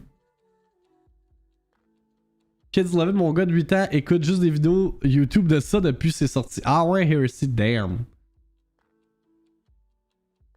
Le monde sont mal sur le nom du jeu sur Twitter, il a pas un commentaire positif. Ah ouais, oh oh. On va-tu jouer à 2-time? Enlève le 30% de Steam. Ouais, mais là, je vais pas faire des ifs and buts and shit, mais quand même, là, 25 millions de joueurs au total. Et le jeu est encore très populaire sur Steam, là. Si on regarde les players right now de... Oh damn, même Pacific Drive, là. 10 000 personnes, je suis surpris. Yo, Balatro, man! C'est genre le indie game que... Genre, c'est fou, là. Genre, j'ai comparé ça mardi aux autres chiffres de jeux random, là, des dernières années, genre Pizza Tower. J'étais comme, ça ressemble à quoi, là, Pizza Tower? Nowhere near. Ok. Balatro. J'étais comme, ok. What about Neon Whites? C'est comme...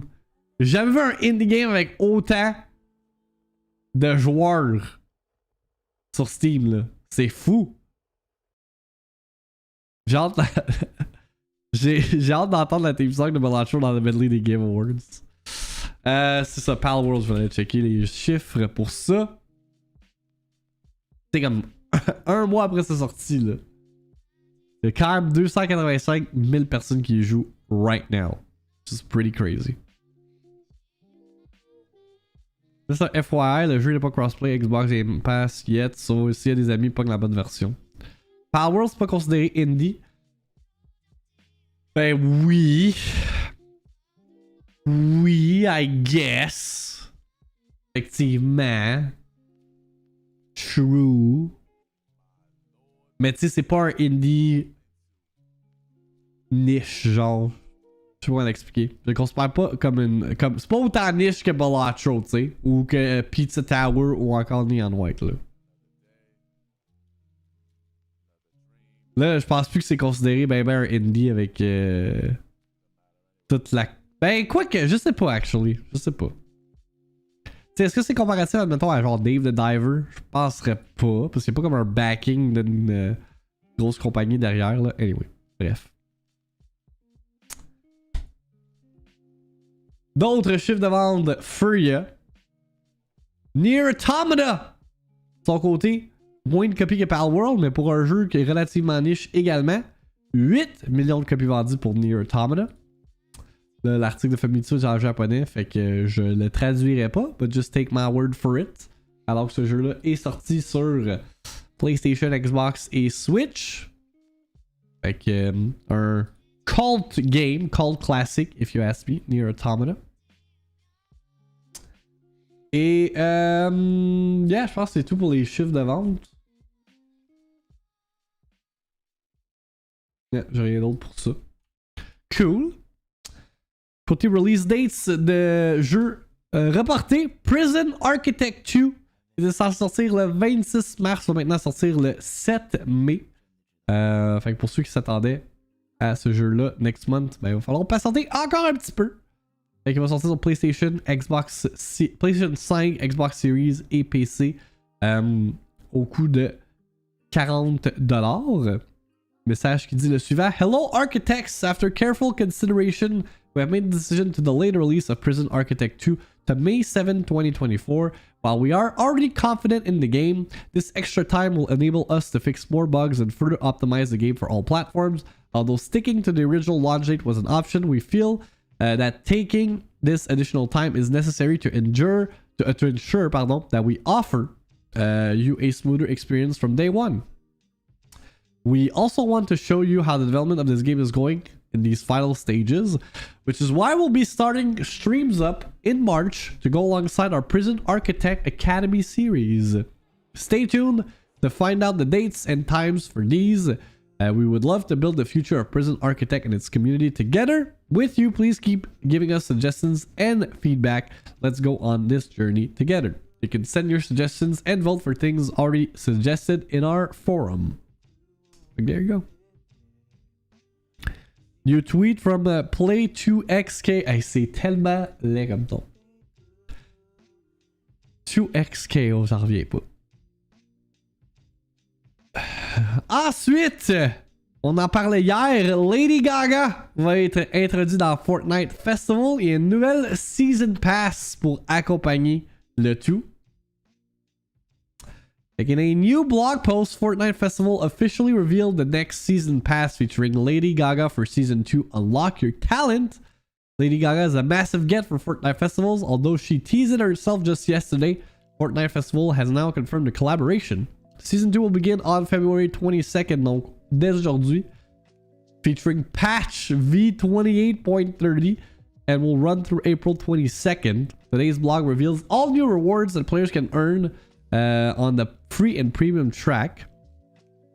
Upgrading the premium reward will also unlock the Glitch Groove Aura. The biggest rewards is undoubtedly the new enigmatic Gaga outfit.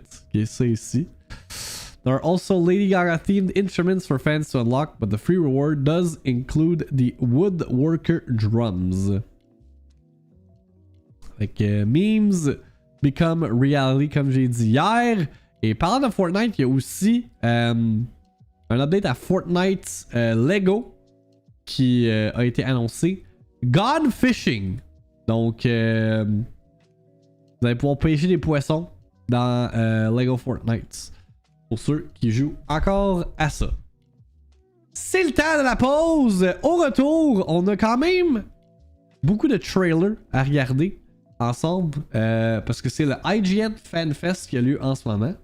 Donc, il y a comme plein de trailers de jeux intéressants qui ont été publiés. Fait qu'on va regarder ça. Ça inclut Mortal Kombat Peacemaker, Picross S Plus pour temporal. Let's go. What else? Shit, je viens de close le tab, goddammit, c'est pas ça. Turbo Kid. Jeu québécois. Très cool. Plucky Squire as well. Fait que plein de nice stuff là. Fait que restez les notes.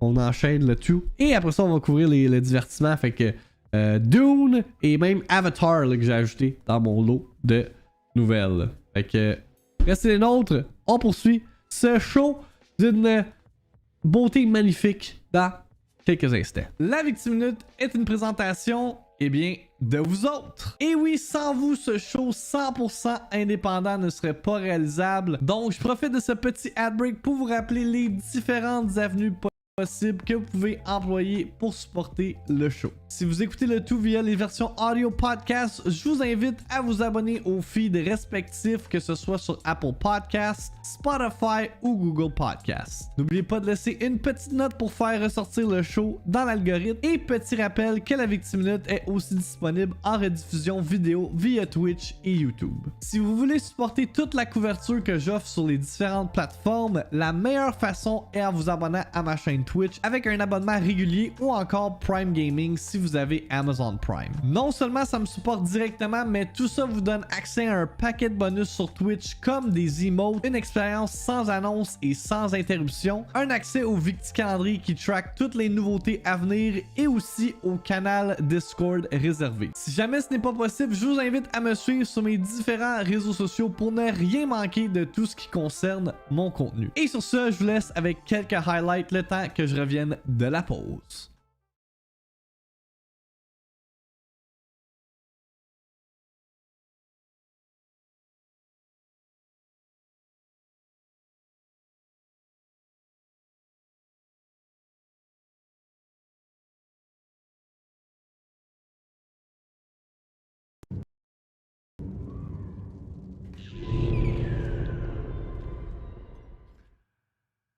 C'était pas le bouton pour courir.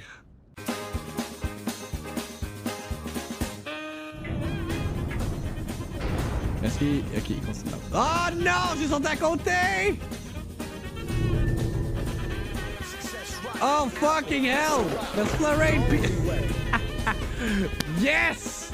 Merci pour le raid Peace Québec juste en moment où est-ce que je me tue en plus. Let's fucking go! Ah!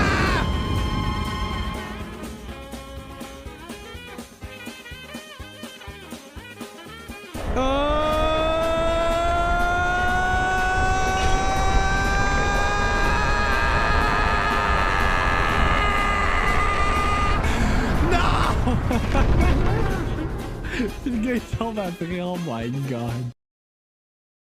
J'ai pas un kill, je me fait target, genre.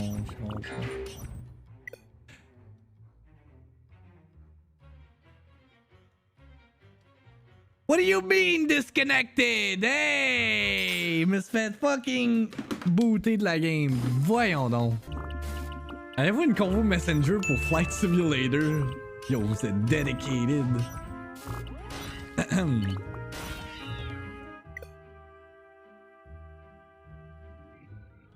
C'est quoi? Je peux pas diss Flight Simulator? Non, Nintendo est comme...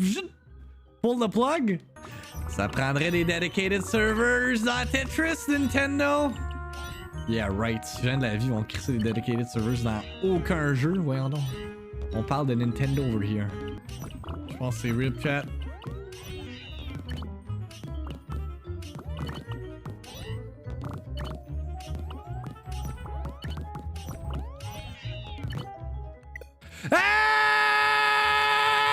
Hey! Fuck! Ça c'est no! What the fuck, Tetris? What the fuck? J'allais come back!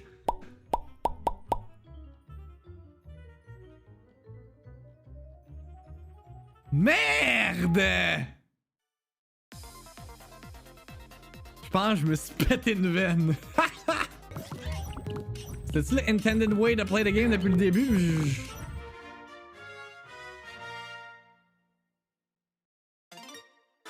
Avec la toune en même temps! What the fuck? Je vais 10 kills, ok. Et nous sommes de retour, les amis, pour poursuivre notre show avec toutes les actualités différentes. On est rendu au segment où est-ce qu'on regarde les trailers, des nouvelles dates et aussi des annonces de jeux vidéo qui inclut le Peacemaker Gameplay Trailer, donc le personnage DLC qui sort dans Mortal Kombat 1 le 28 février, donc next week. On regarde John Cena in action, baby.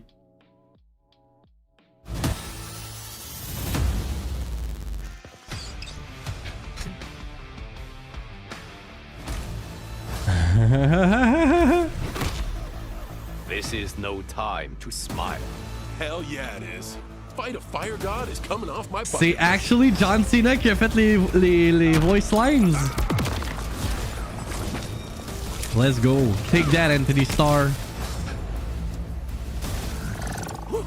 Suck on that.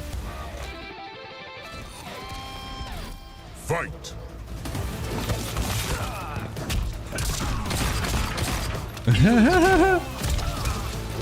Understudy. The gravity. Sonic boom. Torpedo. What the fuck? You're the first bangable monster chick I've met. You think me a monster? Bangable monster chick? Anti-gravity.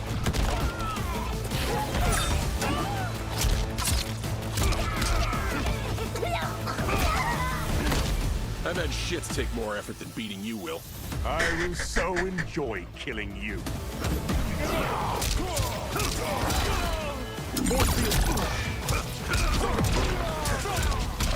Damn. Torpedo. Eagly. Anti-gravity.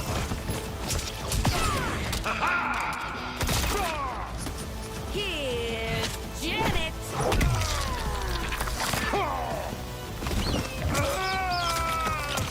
Ow.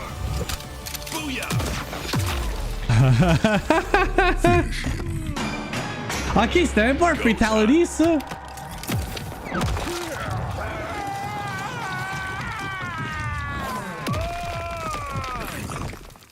Activate Sonic Boom. Ciboire. Peace unlocked. Fatality. Peacemaker wins. Oh, that's good.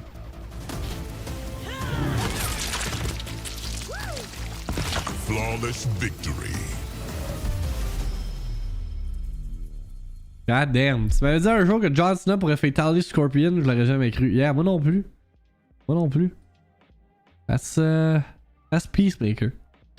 Donc, Peacemaker qui sort le 28 février sur Mortal Kombat 1. Ça se dit Early Access puis Full Release le 26 mars. Donc, Shannon Cage joins the cameo roster later in March as well. There you go. Prochain trailer, c'est pour notre boy temporal Picross S Plus, s'en vient sur Nintendo Switch le 29 février. J'ai l'impression qu'il y a un Picross game qui sort à chaque année, man. On rendu à combien de Picross games sur Switch, dude?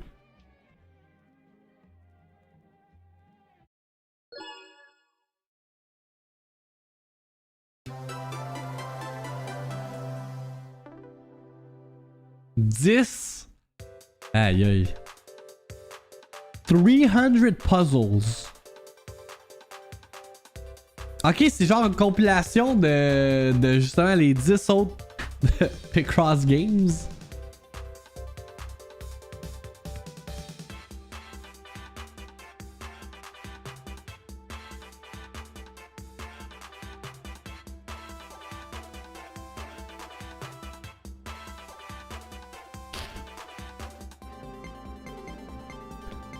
« 1350 Picross puzzles. »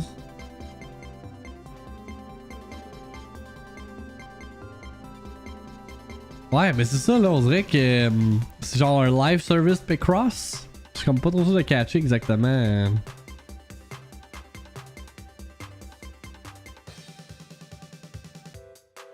Download only, man.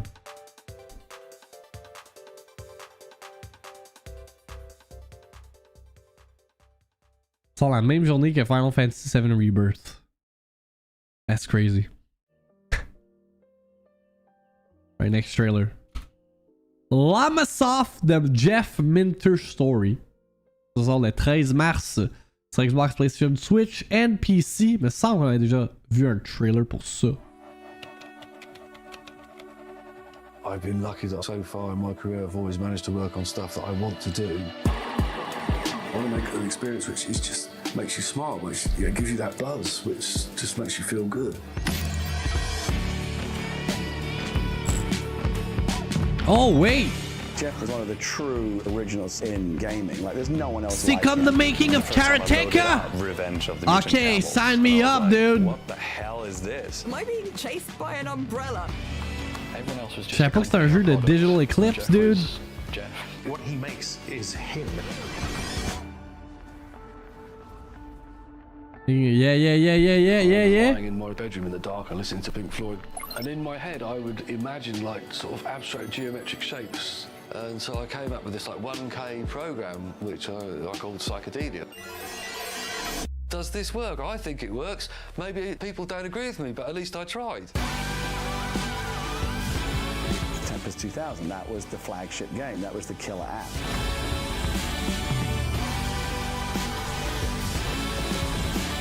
He's an artist that just gets more and more powerful. I want to enjoy what I do. I want to feel happy with the things that I've made, and I want to make things that I want to play with.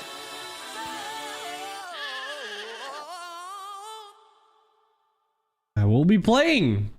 Parce que j'ai bien aimé le Making a Karateka. Je savais pas que c'était un autre jeu ou documentaire sous la forme d'un jeu vidéo. 42 of the weirdest, chirpiest, sheepiest games ever created. Enter the mind of Jeff Minter, the legendary creator of Attack of the Mutant Camels, Grid Runner, and Tempest 2000. Damn, ils sortent quand même rapidement là, les jeux de Digital Eclipse, les documentaries. We need more of this shit. Pour vrai, The Making of Karateka. Une de mes nice découvertes de l'année dernière. Prochain trailer, c'est pour Palia, qui après son lancement sur Switch, sort sur Steam le 25 mars. It's in the wishlist. Yeah.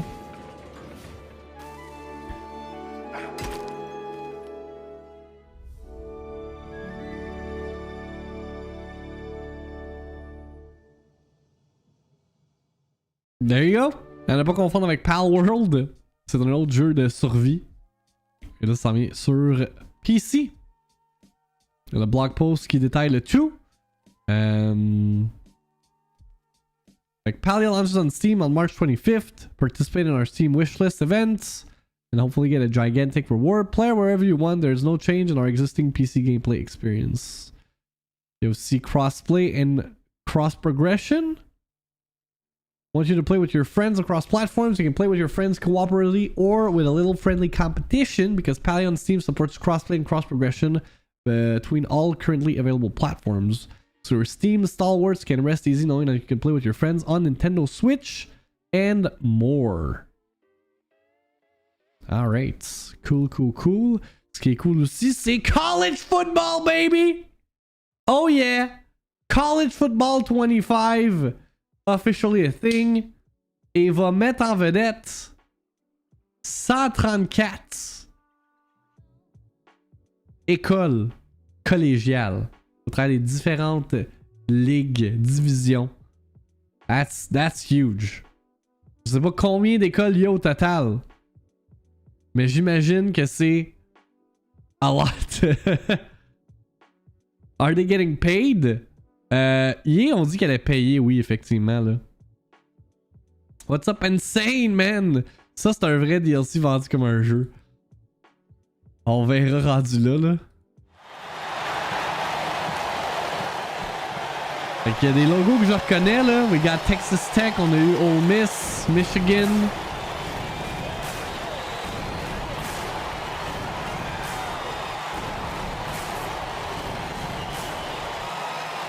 Il y en a en Chris, là. College football, pourquoi pas le mettre dans NFL?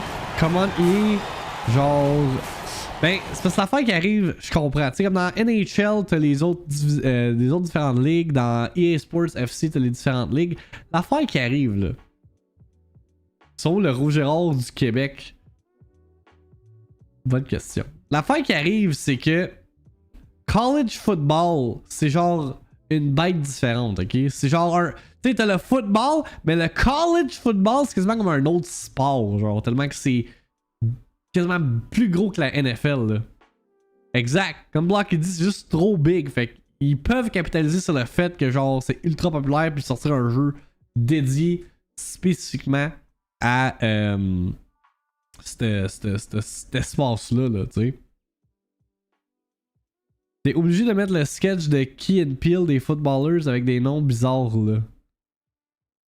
Attends, je peux essayer de le trouver.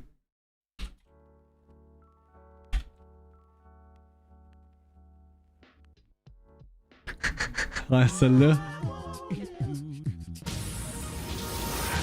Hi, everybody. I'm Dave Stassen, alongside Jeff Worthing, and welcome to the annual East-West Bowl.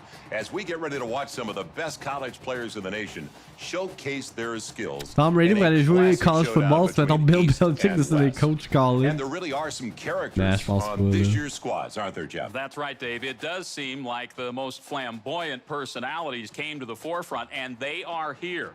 Let's meet the players from the East. C'est tellement bon ce sketch-là. Marcus Williams, University of Georgia. T.J. Jackson, Wayne State University. Tavarius Smith King, Merrimack College. Kyle Royal, Smoochie Wallace, University of Miami. Desquarius Green Jr., University of Notre Dame. Ibrahim Moises, University of Tennessee at Chattanooga. Jack Marius Taxtheratrix, Michigan State University. Isaiah T. Billings Clyde, Coastal Carolina University. The Jasper Probenkrux III, South Carolina State University. Leoz Maxwell Gilliams, East Carolina University. Jamarison Lamar, University of Middle Tennessee. Devoyne Showerhandle, University of Southern. Mais pour vrai, les meilleures intros, c'est quand que genre. Just look straight in the camera and you can go first name, last name, score. Frisky là, les The joueurs. directions are simple. Tell the world who you are and where you're from. AJ Brown, Ole Miss. Jason Kelsey, University of Cincinnati. DeAndre Swift, Georgia. What was once just basic information Peyton Manning, quarterback, University of Tennessee. has become a brief yet insightful look at the men under the helmets. C'est bon cette vidéo-là. State. I'm Miles Garrett, Texas A&M. Jamal Adams. I'm the best in the nation. Isaac Chippewa, Hawaii. I love it. Ah, c'est vrai, je pense que je vais jouer la vidéo complète. C'est juste too good ça. And I stop what I'm doing to listen to the introductions. Justin Pugh, straight off the couch. Ça, pour vrai, ça c'est la meilleure intro, man. Parce que le gars, genre, venait d'être signé, puis ce qu'il faisait, genre, juste avant d'être signé, ben, il était son couchman, esti. Football's different from basketball. You don't always see these guys' faces. You don't really get to know a lot of these guys. So they take 4 seconds and flash a little personality. Russell Wilson from a whole pack of bad. Sexy Dexy, Clemson. Jordan Mailata, Jeff Stoutland, University. Deion Dawkins, you already know University. You already kind of a fun guy that maybe I should get to know. That's like our moment. Our only 2-second moment. Chris Carter, wide receiver, The Ohio State University. Chris Carter started it, The Ohio State University. That got it going. And then it wasn't soon after that players started taking Tony Gonzalez. with it. Tony Gonzalez? Quarterback, University of Nevada, Las Vegas. Edgerrin James, every down back, University of Miami. Darrell Russell, defensive game plan focus, University of Southern California. Fast forward, we're now in 2001. We've introduced these talking lineups, and here come the Broncos. And let's take a look at the Denver offense. Brian Griese, University of Michigan. The offensive line of Teague, Friedman, Nalen, Neal, and Lepkus. The Broncos' offensive line was notorious for not speaking to the media. So we had to come up with a solution. They don't talk to the media. They don't do introductions. You always have to have a surrogate. Someone on our production team had the idea of, hey, let's do a clutch cargo where they would put somebody else's lips in and make the person say what they wanted them to say. So we took that technique and we used it for the Broncos offensive line. I'm Nalen.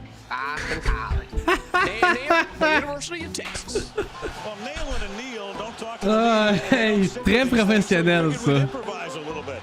Wait till they see that on tape. They'll be doing it the next time. I remember in the beginning, it was so few guys that did it outside of, you know, John Smith, University of Tennessee, and you move on. Those that did, I still remember Al Michaels would clean it up. Trey Thomas, you already know. Trey Thomas, you already know. In case you don't know, it's Florida State. Terrell Owens from another planet. Another planet along the way had to stop at Tennessee, Chattanooga. Now they don't even bother. Everybody knows Chris Jones, Mississippi State. Chris Jones, Mississippi State. I mean, it's so cliche. You gotta add a little sauce in it. Chris Jones, Houston High School. It actually makes you want to look at it now because of that way I said it. I'm Tony Gonzalez, University of California. I still think Tony Gonzalez has the best ones. Who says? When he did the Scarface, Tony Gonzalez. Ah oui, c'est vrai. Gonzalez, University of California. Okay? Okay. Jared Allen was one of the more creative ones. C'est tellement niaiseux. Joshua Burns Preschool. Jared Allen, Culinary Academy. Jared Allen, Homeschool. Thanks, Bob. For the record, after his homeschooling, Jared Allen went to Idaho State. You've always seen Suggs go crazy with it. Ball So Hard University. Ah, it's Terrell Suggs. Ball So Hard University. Hacksaw. Ball So Hard University. Those guys are, you know, doing University of Wakanda. Michael Bennett, Wakanda forever! Wakanda Tech. When Odell introduced himself from Him University. Ah oui. OBJ, Him University. Him University. That was pretty reflective of the swag, the confidence. OBJ, I'm him. AKA. Of all the player introductions, arguably the most creative and most viewed came from Jamal Williams. First swag, Kage. Leader of the hidden villains of the deep. I still don't know what he said to this day. I don't know. I mean, that was straight Key and Peele, you know, weirdness. It would have shocked me if Jamal said at school. So, like, yeah, no, that didn't surprise me at all. First swag, Kage. Leader of the hidden villains of the deep. He said the last swag Kage, right? What he said? Yeah, that was funny. I don't know what that means. Yeah, it's an anime thing. It's like Naruto. People loved your Sunday night intro. What did you say last night? First swag, Kazekage. Kaze Kage. K-A-Z-E-K-A-G-E. Basically, in anime terms or nerd terms, it means president for a certain village. So that's why I said, then leader of the hidden village of the den. It's basically just my own version of Naruto. Imagine si le jeu te laisse faire ton intro, ce serait sick, That's for là. all the non-nerds who don't understand nerd talk. So, sorry you are playing. We took something that was a throwaway item in most En football. tout cas, ça c'était le segment dédié au football, baby! Ah, Miss Football. Bon, j'écoute la série sur Patriots Dynasty, là. Oh, I need to make time for this. This is gonna be good. Nouvelle vidéo de 2XKO confirms release window at platforms. As-tu un lien, mon cher? On va l'écouter. Non, man. Hurried. Mais j'ai vu des clips sur TikTok. Ok, we back with Project L. Excusez là pour ce segment football. On a justement Tom. Je sais pas trop qui a un breakdown de justement 2XKO. Hey all, Tom here, Tom executive Cannon, producer there you of go. Riot's upcoming 2v2 tag fighter 2XKO. We've got a few things to catch you up on. Yeah, you do.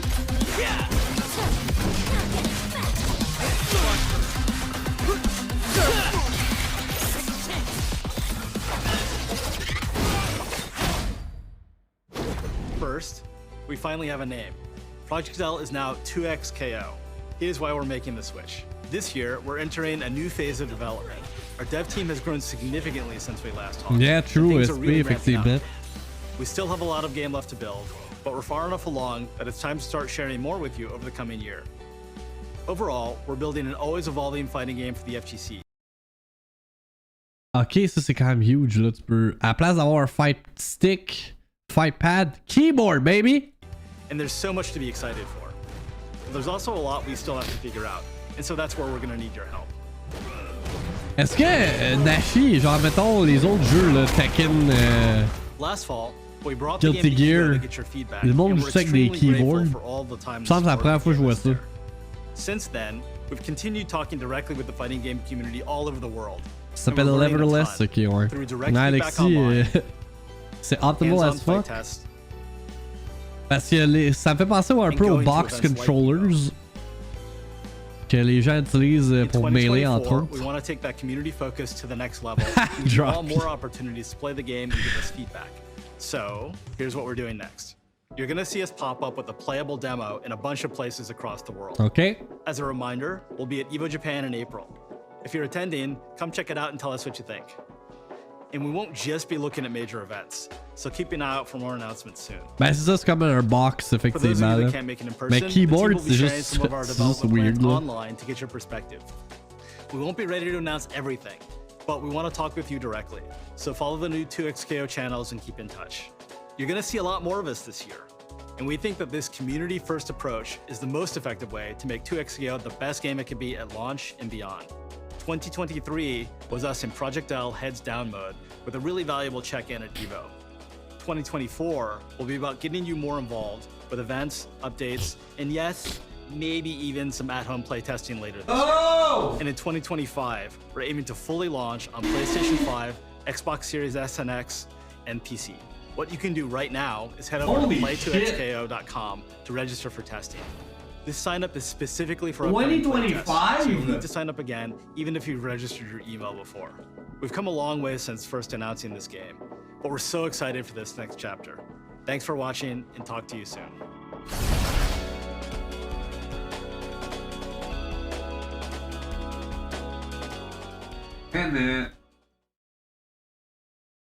Ça va être le fighting game, man, avec le plus de... le plus long cycle de développement. Jesus Christ. Feels like forever, là. Free to play, right? Yeah, of course. C'est Riot Games, après tout. C'est sûr, 2024, ça va être l'année du roster. On a quasi aucune info sur les personnages. Ah ouais, peut-être qu'ils vont pull un Tekken, right? Puis ils vont sortir un trailer à chaque jour ou presque. Pour hype up la sortie. J'aurais pensé que ça aurait sorti cette année, man. Ça va tellement ouvrir le monde aux fighter games. Yeah, ben oui. Puis pas juste aux fighter games, c'est tout qu'est-ce qui est l'aspect compétitif là. Which is pretty cool. Si on revient à nos trailers, on a What the Car! Un autre jeu dans l'univers de What the Golf, What the Shit, What the Hell. Ça s'en vient sur PC, c'est un jeu qui est sorti last year sur Apple Arcade. Fait que let's take a look at the trailer for this. What the Bat aussi. What the hell is this?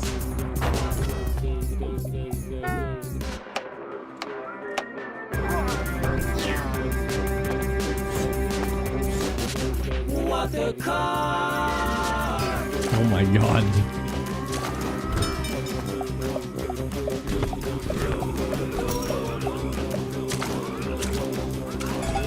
Ça va l'air nice.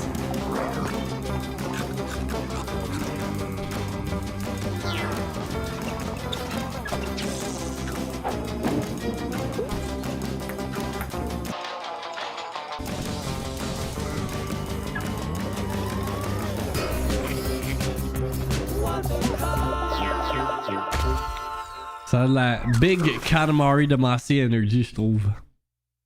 Fait que ça s'en vient quelque part cette année. Ensuite, pour nos jeux, nos gamers québécois out there, Turbo Kid, on a enfin la date de sortie pour ce titre. 10 avril. Let's freaking go.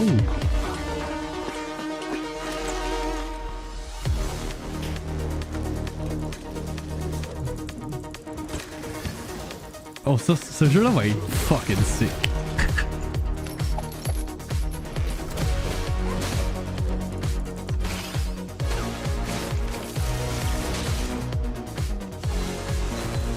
You got platforming, you got BMXing, you got the 80s action style.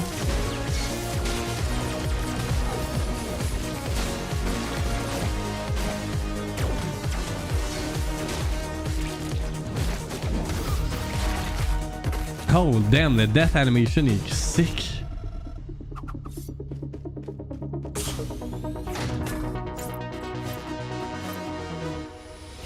Et ça c'est le jeu, right? Des gens qui ont fait le film là, Bagman, right? Le film, le short film Bagman.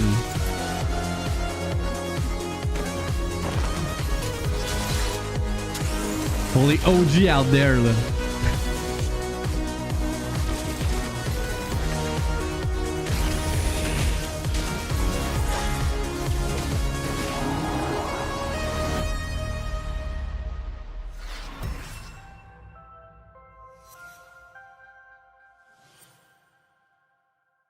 Oh, il y a une démo! J'avais pas vu ça. Vendredi. Yo, let's go! Let's go! Fuck yeah, baby! Alors, on avait vu une vidéo, me semble. Attends, Turbo Kid. C'est avec Giz pis tout, là. Ça remonte à genre. C'est pas un documentaire, mais. Yeah, c'est ça. T'as Johan Carl Wiesel, ok? Qui est impliqué. Pis c'est lui que. Lui, il a fait le genre de gangster dans Bagman, là, me semble. Il remonte à genre. C'est ça, 2004, dude. Master Pimp! Puis c'est Outer Minds, le développeur. Right? Avec studio indie québécois. Qui ont fait le jeu de PewDiePie, me semble.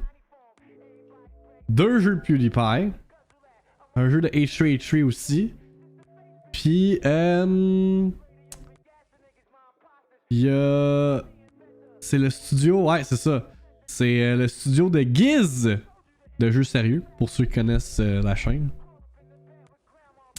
Fait que, yeah, je suis hype pour Turbo Kid. Ça va être très nice, ce jeu. Un autre indie qui a beaucoup d'anticipation.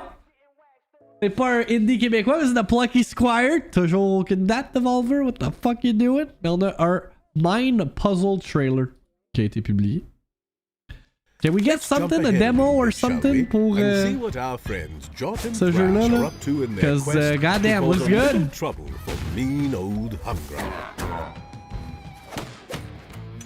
Non, Alexis, pas encore. So our heroes have made it to the mountainside. A bit further than I expected, perhaps. And it seems our bunny friends know where Jot and Thrash can get a pass inside. But it might take a bit of adventuring to find it. Ça a l'air d'un 10 ce jeu. Ah, dude, ça va être great. Check ça, là, tu peux flip in 3D.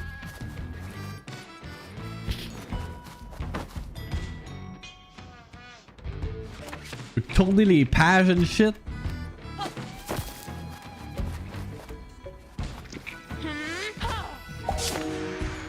There you go, Jot. He seems to have found it.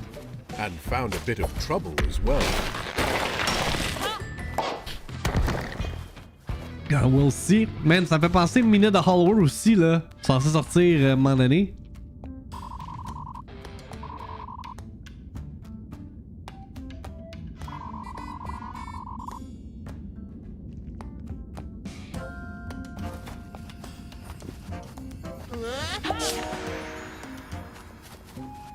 Well, this is a bit of a mess, isn't it?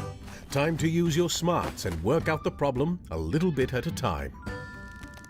Oftentimes, the solution just slides right into place. Sick.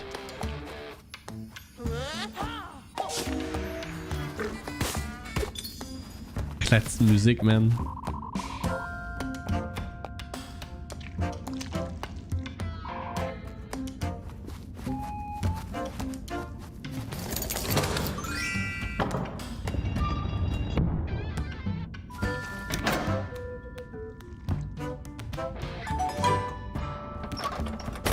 Jingle.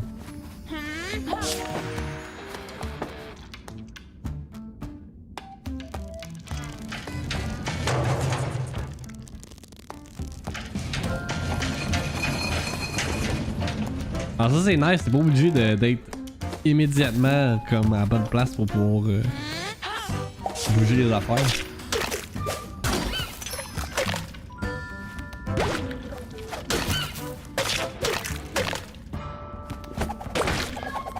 Man, tu peux même pitcher ton épée. Success! It looks like Jot and Thrash were triumphant once again and continue their quest ahead.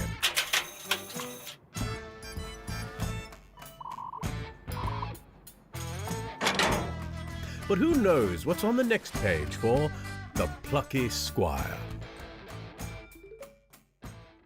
Man, c'est censé sortir cette année? Oh, pas cette année, last year? Toujours pas de date de sortie. I'm disappointed. Puis y'a même pas une démo en plus, fait que... D'après moi, ça sortira pas bientôt. Prochain trailer. Ninja 5-0! Un jeu qui est amené par Limited Run Games sur PlayStation et Switch. À un moment donné. No release date.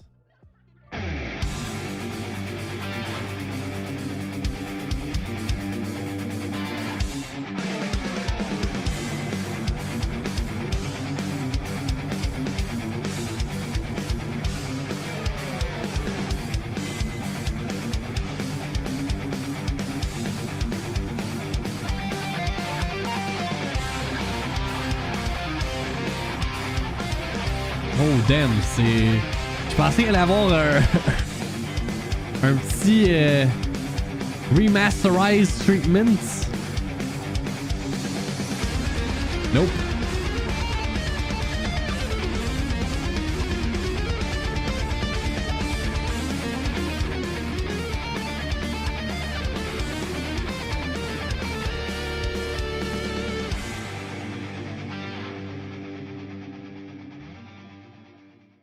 Sorti sur quelle plateforme originellement Ninja 5-0?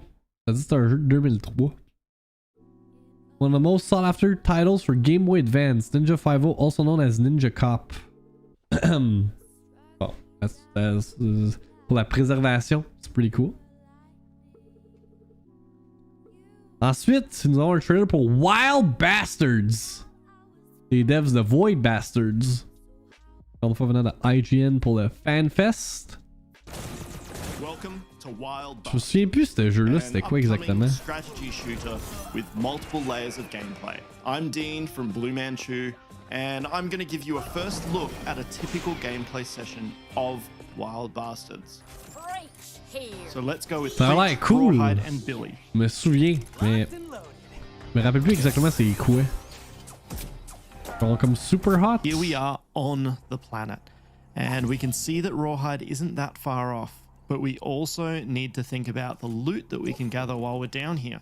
The key to combat in Wild Bastards is actually the ability to swap between your outlaws during the showdown. You can see I have started as Billy, but when I need to, I can swap to Preach to utilize their weapon and stunt. Let's take out that barrel. Less cover will make it harder for them to get the drop on me. This game features an array of mods and pickups to help during combat, including this invulnerability pickup I grabbed earlier. Invulnerability is really helping me clear out the stronghold, getting in and flushing them out since they were all hunkered down behind cover when I approached.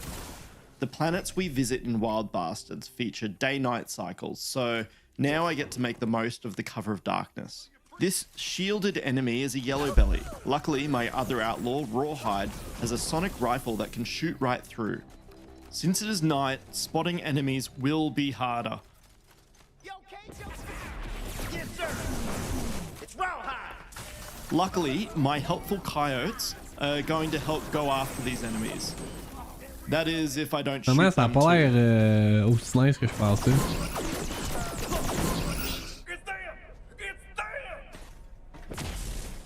Another yellow belly, so Rawhide's turn.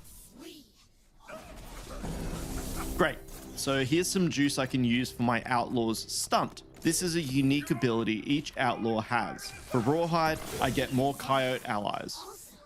Time to go up and hopefully catch them by surprise. Hey, man! Outlawed rounds. So these are a seriously good mod. I like the idea of burst on Preacher's Gatling gun, so let's give her the rounds. Non, ça me parle pas non plus, Alexis. No one got injured, but all three of our outlaws are tired. That means I'm going to try and rest them for the next planet. A great haul of loot though. Let's unpack these aces now. So, Billy's leveled up and I can choose between more damage, more ammo, or a cloud of ink.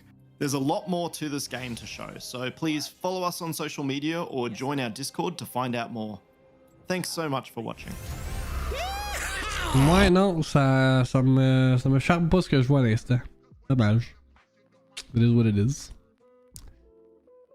What about the next game? Flintlock! The Siege of Dawn. Ouais, ça c'est Day 1 Game Pass. Ça avait l'air d'un genre AA God of War.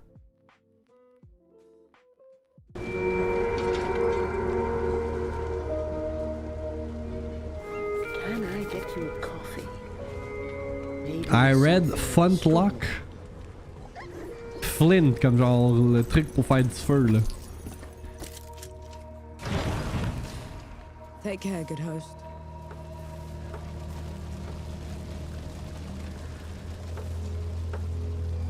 Ouais, mais le logo tu checkeras. Ok. Watch out, Nor. Good work, Casey.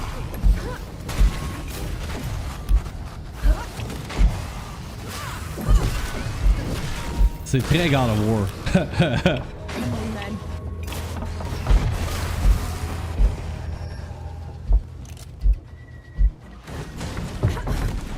You asked for it. Ouh.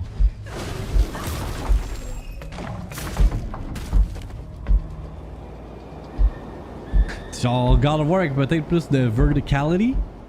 Is it me, or do those statues look like you? They were probably inspired by one of my visits. I traveled to the above when the great below got too much to bear.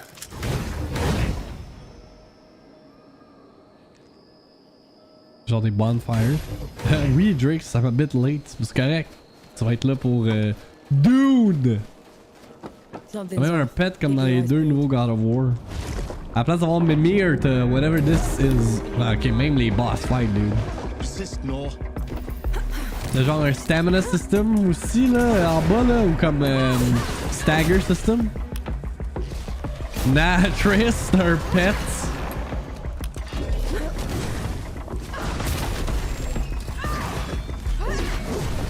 Don't die on me, no.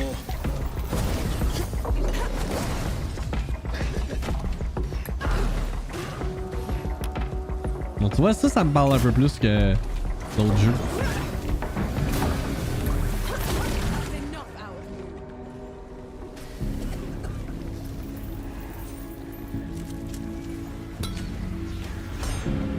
Ready to fly when you are.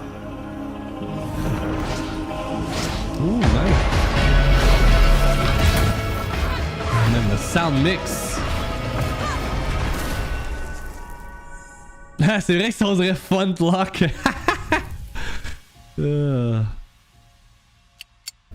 Summer extended gameplay reveal next month. Alright. Cool. Il y a eu quoi de gros today? T'as fait la deuxième démo de Rebirth? Non, on a couvert les critiques pour Rebirth. La démo, je vais me le faire sur mon temps personnel. Peut-être demain aussi, je sais pas. Je sais toujours pas qu'est-ce qu'on fait demain. Je vais prendre la décision avant de me coucher ce soir. Si on fait les news ou si on game. Je suis allé pour la wishlist, il était déjà là. Bon. There you go. La deuxième démo a pris genre 30 minutes max. Yeah, c'est ça. J'ai l'impression qu'il n'y a pas ultra de contenu là, vu qu'on a déjà été servi il y a 2 semaines. Et dernier trailer pour aujourd'hui, en ce qui concerne Video Games, c'est pour Harold Halibut, un autre Day One Game Pass title, qui sort later this year sur Xbox Series, PlayStation 5 et PC. Ça, c'est le jeu en Claymation. Hello. We made a game together with our friends, and it's called Harold Halibut. Ah, hello. How are you, I'm Harold Halibut, sir. Yes, I'm sure you are. Harold Halibut is a narrative game about life and friendship on a city-sized spaceship that crash-landed on an alien water planet. You help your scientist boss Jean-Mavo to figure out how to find a new, drier home. The game begins with Harold's mundane day-to-day, but mysterious events and Fuck it! Nous interrompons cette diffusion pour une présentation spéciale.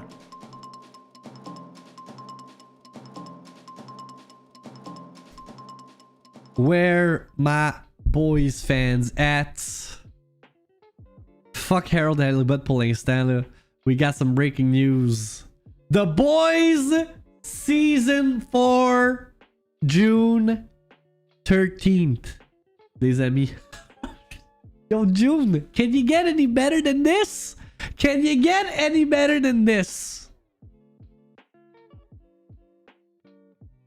You got The Boys le jeudi, la semaine avant, la semaine avant Elden Ring DLC, dude.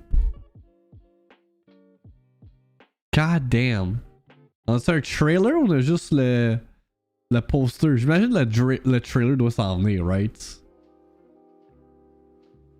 Right? C'est dans un bout. Pareil, on a une date. Just cool. Enfin, je m'acclenche Generation V ASAP. Yep.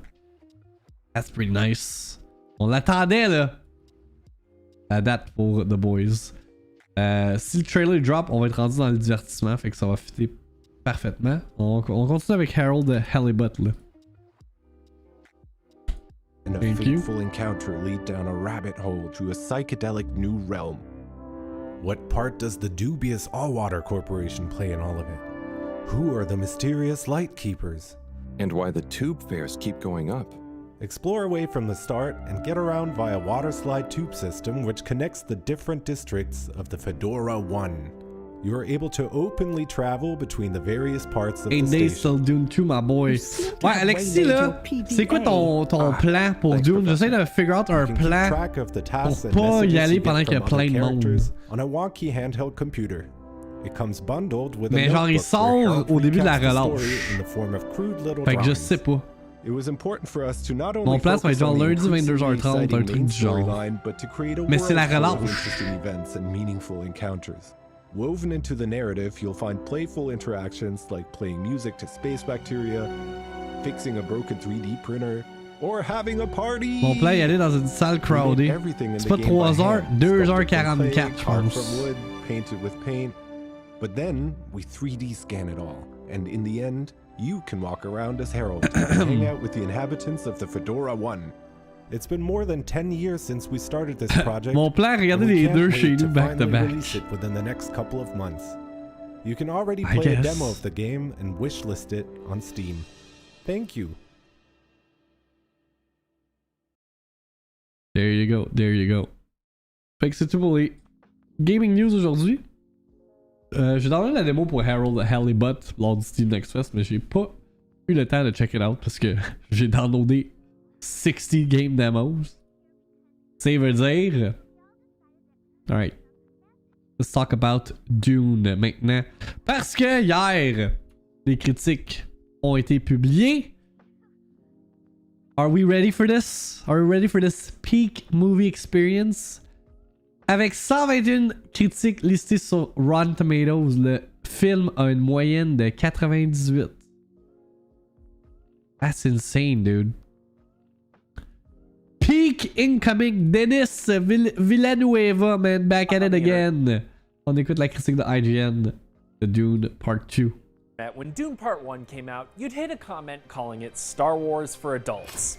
The sandworm eating its own tail Fuck of that Rebel assessment Moon, aside, right? Denis Villeneuve's efforts to adapt Frank Herbert's novel of interplanetary empire and rebellion really share more in common with Peter Jackson's Lord of the Rings trilogy. Films which transposed a thorny, dense literary mythology into an accessible, groundbreaking spectacle which remains beloved today. In that respect, Dune Part 2's considerable expansion of the story's scope and splendor positions the movie as a Two Towers for the 2020s, a middle chapter that doubles down on the quirks of its source material and is largely successful at sustaining its unwieldy, fascinating identity.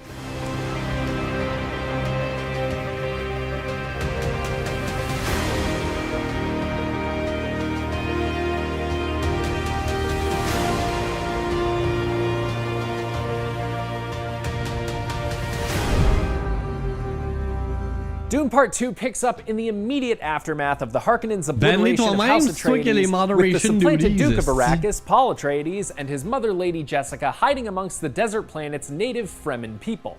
This is only the beginning. After narrowly avoiding death himself, Baron Harkonnen is moving quickly to resume control of spice harvesting, and the storyline splinters into a tapestry of war, intrigue, and destiny from there. For as heady and sometimes hard to follow as the myth-making surrounding Paul gets, or the space politics for that matter, Villeneuve and co-writer John Spaihts' script constantly reinforces the most important information with streamlined efficiency. Dune Part 2 can't even get to the Warner Brothers logo without reminding the audience how important spice is. Remember, it's the lifeblood of the economy in this far-off future, and it's with that fervor that Baron Harkonnen sets about consolidating his family's power.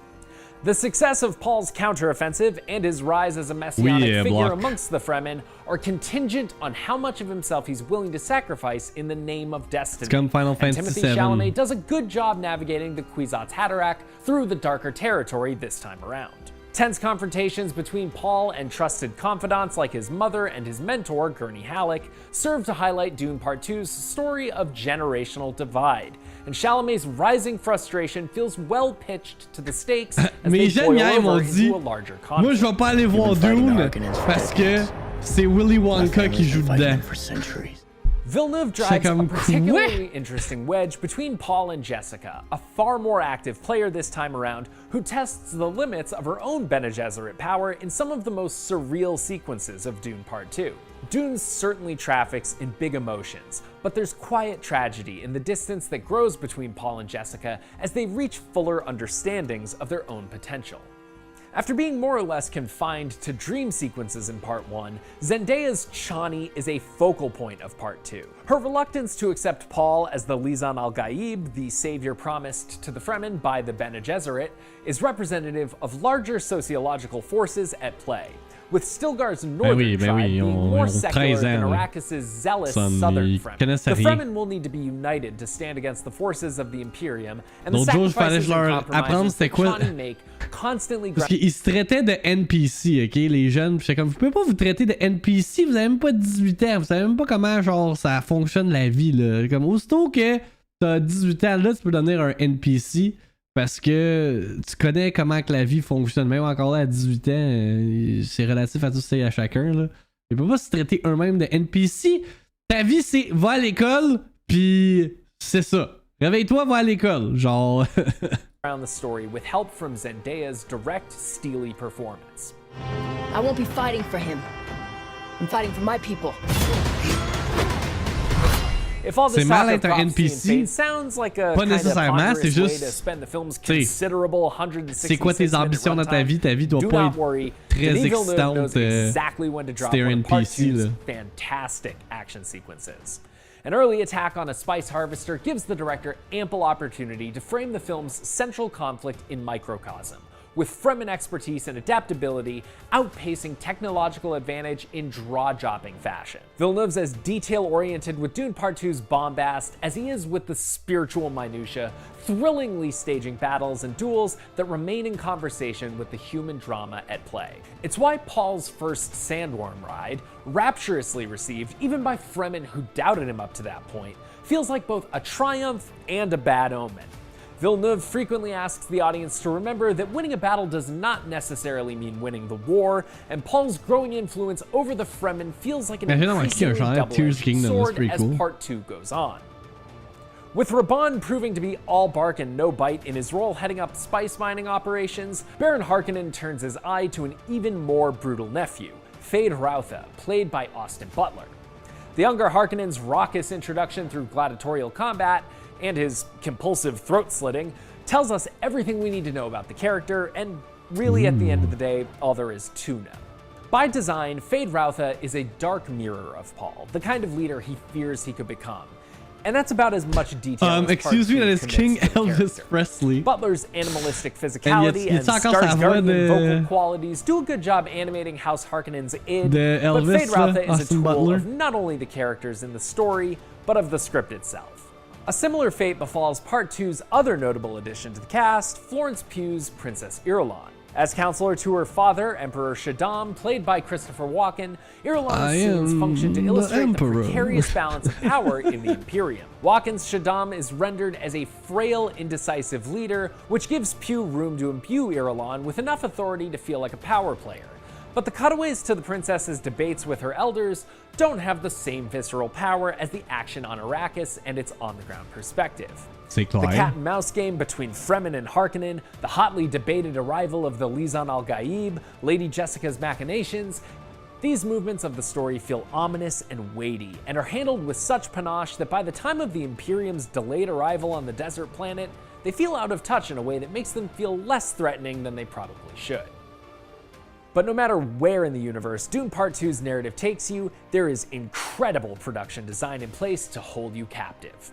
Part of why the operatic story feels so enthralling is thanks to a superlative, seamless blend of practical and visual effects, which make these distant worlds feel vibrant and tangible. Denis! Villeneuve keeps finding ways to ratchet up the effectiveness of the atmosphere on Arrakis, with visions of glittering spice and dreamy, warm tones providing plenty of variety to the surface of the desert planet. Feyd-Rautha's extended introduction on Gaiety Prime gives Villeneuve and cinematographer Greg Fraser an excuse to shake up that desert visual language in favor of space brutalist architecture and a black and chrome palette that externalizes Harkonnen power quickly and impactfully, as if their gravity were enough to change how light bends on the planet.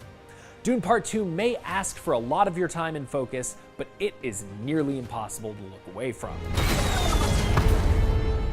It may come as a surprise that Dune Part 2 doesn't really resolve in a particularly satisfying way. It does more or less complete Villeneuve's adaptation of Herbert's first Dune novel, but it's also very obviously the second act of a film trilogy. The ending is certainly less abrupt than Part 1's, but Paul's fleeting glimpses of the future and Jessica's doomsaying promise more fateful battles ahead. And by the time Part 2's final showdown kicks into high gear, there are enough hanging plot threads and underdeveloped new characters to recognize there's just not enough runway left to service them all.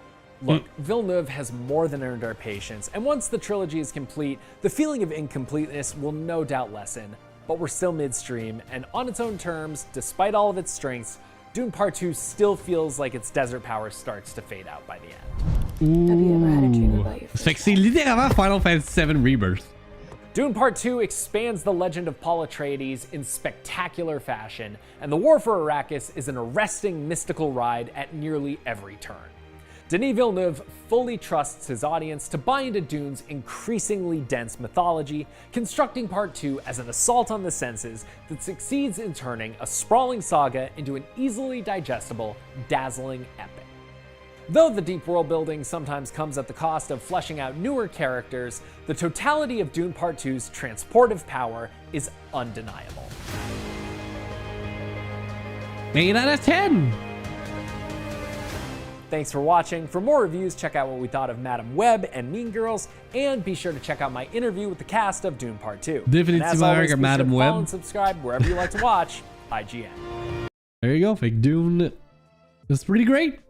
Si on regarde d'autres critiques sur Rotten Tomatoes. Perry Namirov qui dit blockbuster in IP filmmaking at its finest. Dune Part 2 rocks a script that doesn't shy away from character complexities and does a shockingly good job of reacquainting viewers with the Dune chessboard while adding more pieces to it. Il en donnait un 4 sur 5. Vanity Fair qui dit heavy with spectacle and theme as it is. Part 2 is often surprisingly nimble. As a filmmaker, Villeneuve has long had trouble balancing plot with picture, but where he almost gets the calibration, but here he almost gets the calibration exactly right. J'aimerais ça une suite à Arrival de Denis Villeneuve. And Villeneuve, c'est en train de se classer dans les tops là. Ou si c'est pas, il est déjà dans le top des réalisateurs, le côté de Scorsese, Nolan. J'ai vu un TikTok avec Nolan et Villeneuve ensemble. J'étais comme, damn, c'est le blending of both worlds. Tarantino, true, effectivement. Don't forget about him. Toronto Star, 4 out of 4. The movie fairly throbs with conflicts and intrigues, all the more so if you see... Hein? Non, j'en veux pas. Non. You see it on IMAX screen with the bass of Hans Zimmer's majestic score rumbling through your body. Et moi aussi, je l'ai vu. Où est-ce qu'il parle de la... Ils vont ressortir Tenet, là. Il parlait de tout le IMAX, je pense, ou whatever. Il est vraiment axé sci-fi, j'imagine qu'il va vouloir explorer un autre univers à un moment donné. Mais c'est sûr que ses derniers films, tu sais, Blade Runner, puis ça, Dune, c'est très... Puis même Arrival, c'est très sci-fi, là. Mais tu sais, comme... Sicaro avec, c'est sci-fi, mais genre Prisoners... Ça c'était... Man, ça c'était bon, man. J'essaie de convaincre ma blonde d'écouter Prisoners. Elle veut pas, tabarnak. C'est genre... One of the greatest movies là, que j'ai vu ever.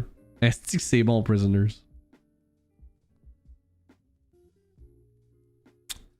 Mais bref, Dune Part 2. Vendredi prochain. Au cinéma. En attendant, vous pouvez écouter Avatar The Last Airbender sur Netflix. Fait que l'adaptation du cartoon anime iconic. Not looking too good de son côté. 59% avec les critic reviews. 79% du côté du audience. Encore une fois, j'ai la critique de IGN. Voyons voir où est-ce qu'on se situe avec Avatar The Last Airbender. Netflix live adaptation. might never recover. The world needs the Avatar. Time to fight. What's up, everybody? My name is Joshua Yale, and this is my review of Netflix's live-action Avatar: The Last Airbender. First thing I want to say up front is you should go into this show knowing that it's not so much a straight adaptation of the original Last Airbender animated series, but rather a dramatic reimagining. I think it works not because it tries to recreate the magic of the original, that would be impossible, but because it focuses on showcasing its cast of compelling characters and adding new material that's only alluded to in the original series, and it adds depth and enriches the material. Granted, this interpretation has its fair share of flaws, but it's a far cry from M. Night Shyamalan's disastrous 2010 spin on young hero Aang's mission to master air, fire, water, and earth and defeat the villainous Fire Lord. Those flaws include, but are not limited to, unconvincing special effects, clunky moments of exposition, and a rush to cover so much story in just 8 episodes. But even all that does not outweigh everything this Last Airbender gets right. Above all else, it has its heart in the right place. And for Team Avatar, that's what matters most. Now, tant que j'ai pas un strike, là. Please, YouTube, please. How Aang became the last Airbender and the way that trauma shapes his future is always in focus in this new series, no matter how wild and magical the story gets. The story centers on this weird, bald person who is accidentally frozen in time for a century and awakens to find his people have been wiped out and the Fire Nation is waging a war on the world. It is a captivating premise that puts the weight of the world on Aang's shoulders and forces him to challenge the very idea of what being the Avatar means. I liked how this show put less emphasis on how the Avatar is the one person in the world who can control all 4 elements, you know, like the powers, and instead it focuses on how the Avatar is meant to be a peacemaker, a savior, and a miracle worker whose job it is to keep the world's 4 nations existing in harmony. And how even though that's a lot to demand from an adolescent, Aang leads with kindness and still does his best. And boy does Aang get put through the ringer. It's one thing to hear about the genocidal Fire Nation wiping a whole society off the map, but to see it dramatized Order 66 style not only shows how the world of Avatar: The Last Airbender fell into such a hopeless state, but helps us understand what exactly and who exactly Aang has lost. It's all part of a world that is lovingly brought to life from its grand cities down to its quirky hybrid animals. What more do you need? However, in making the transition to live action, much of the silliness and whimsy of the original are traded for a tone that's more grounded, more mature, and more violent. But it's not just done for edginess' sake. The slightly darker vibe works in service of the story because it makes Aang's unwavering compassion and anti-war philosophy shine all the brighter. As the core trio of the show, Aang, Katara, and Sokka, played respectively by Gordon Cormier, Ki Wen-teo, and Ian Owsley, make for a solid group of young actors who faithfully capture the spirit of Team Avatar. Gordon Cormier looks and acts like the Blue Fairy turned a 2D sketch of Aang into a real boy. It's uncanny. And let me say, it is impressive for a 12-year-old actor to be the lead of a major show like this. And he does it well by evoking the joy and playfulness of Aang while also thoughtfully dealing with the immense amount of responsibility no one of any age should have to bear, let alone a literal child who should be attending middle school and eating peanut butter and jelly sandwiches. Sokka is by far the funniest character, which is right on the money. And his humor goes a long way to lighten the mood and voice the thoughts of the audience when weird stuff happens, as it often does in this world. His sister, Katara, is more hit and miss. Sometimes she's really moving and inspiring as the beating heart of the team, and at other times, the performance falls a bit flat, for me at least. Still, watching these 3 characters form bonds of friendship and learn to work together as a team makes for some of the show's most enjoyable moments. Right. There goes the savior of the world. So, as the Avatar, Aang learns to command the elements with tremendous power, but it's his kind heart that gives him his strength, and it's to Cormier's credit that he makes Aang impossible not to root for. It's of special note how well the choreography captures Aang's J'ai l'impression que ça va être moins genre hype que One Piece. Up into the sky on a whim, like an airbender. En termes d'impact, en même temps One Piece c'est plus populaire que where he likes to spin Avatar. and flip on a breeze to counter his opponent, and then he uses his surroundings to his advantage, sort of like a pint-sized Jackie Chan, but who can fly. It is worth noting, though, that while all the environments and settings look stunning, Man, it is not always convincing One Piece that the characters Netflix. are actually moving around in them. The characters who gain the most from this adaptation's changes are the Fire Nation's Prince Zuko and his uncle, General Iroh, who are on a mission to hunt down the Avatar. Zuko is played by Dallas Liu with just enough entitlement and rage to mask the pain underneath, while Paul Sun-Hung Lee is absolutely sublime as the wise, humorous, yet no less emotionally scarred Uncle Iroh. Their bond as pseudo-father-son outcasts runs deep, and if you ask me, the best part of the show is the new scenes that actually show the fiery tragedies that form that bond. Anyone familiar with the source material knows that Zuko and Iroh have a great storyline ahead of them, so it's impressive that this retelling manages to add new layers that make it even more nuanced and emotionally powerful. It totally made me cry. Spending more time with the Fire Nation characters means we see a surprising amount of big bad evil guy, Fire Lord Ozai. It's a risky decision because seeing so little of Ozai until the end of the original series is part of what made that character work so well. Kind of like if Jaws could shoot fireballs out of his mouth. But it all works to excellent effect in this show. And not just because original series veteran Daniel Dae Kim delivers a steely, intimidating performance and at one point takes his shirt off. No, Ozai is just as ruthless in his war to conquer the world as he is in toughening up his son Zuko and daughter Azula, even if it means playing them against each other to cause an unfathomable amount of pain and daddy issues. Elizabeth Yu crushes it as Azula with an introduction so cruel and sadistic, it's actually kind of impressive. And she only grows more unhinged from there. All that made me glad her introduction was not saved for the second season. Have you got a plan yet? The plan is to go in and capture the Avatar once and for all. So no plan? I'm working on it, Uncle. If you, like me, were disappointed with the Airbender movie and how it depicted bending, then rest easy knowing that this show nails it, for the most part. It looks and sounds incredible, especially with how each element is accented by a different martial arts style. Forget how it took 6 earthbenders to throw a single slow-moving rock in the Shyamalan movie. No, these earthbenders raise up pillars from the ground and strike with thunderous impact. Firebending is explosive and dazzling, like watching someone pop off with Liu Kang in a Mortal Kombat tournament. Airbending channels tornadoes and gales that blast enemies away. Airbending is OP, by the way. Unfortunately, waterbending isn't quite as well done. The liquid often looks plasticky, and when it strikes an opponent, it feels like a playful splash. Like, come on, it should be like getting punched by a fire hose. Aside from that wet blanket, the bending is on point, and it makes every fight exciting, and there's always some cool spin on it that really makes it pop. Now, if you are a fan of the original show, you know that Aang's quest to master all 4 elements and face Ozai is a long one. That spanned 3 seasons with 20 episodes, each 23 minutes long. This show has to cover the same ground in 8 episodes that are an hour long each. Damn. Significant cuts are made, mostly in favor of focusing squarely on Team Avatar's main quest to reach and defend the Northern Water Tribe from the invading Fire Nation forces, and the results are mixed. About half the episodes feel like they're hustling to get through more plot than they have time for. On one hand, there's some admirable condensing in the writing, stitching together thematically complementary elements from multiple episodes of the cartoon, while also squeezing in some delightful fan service. Papa, yip-yip!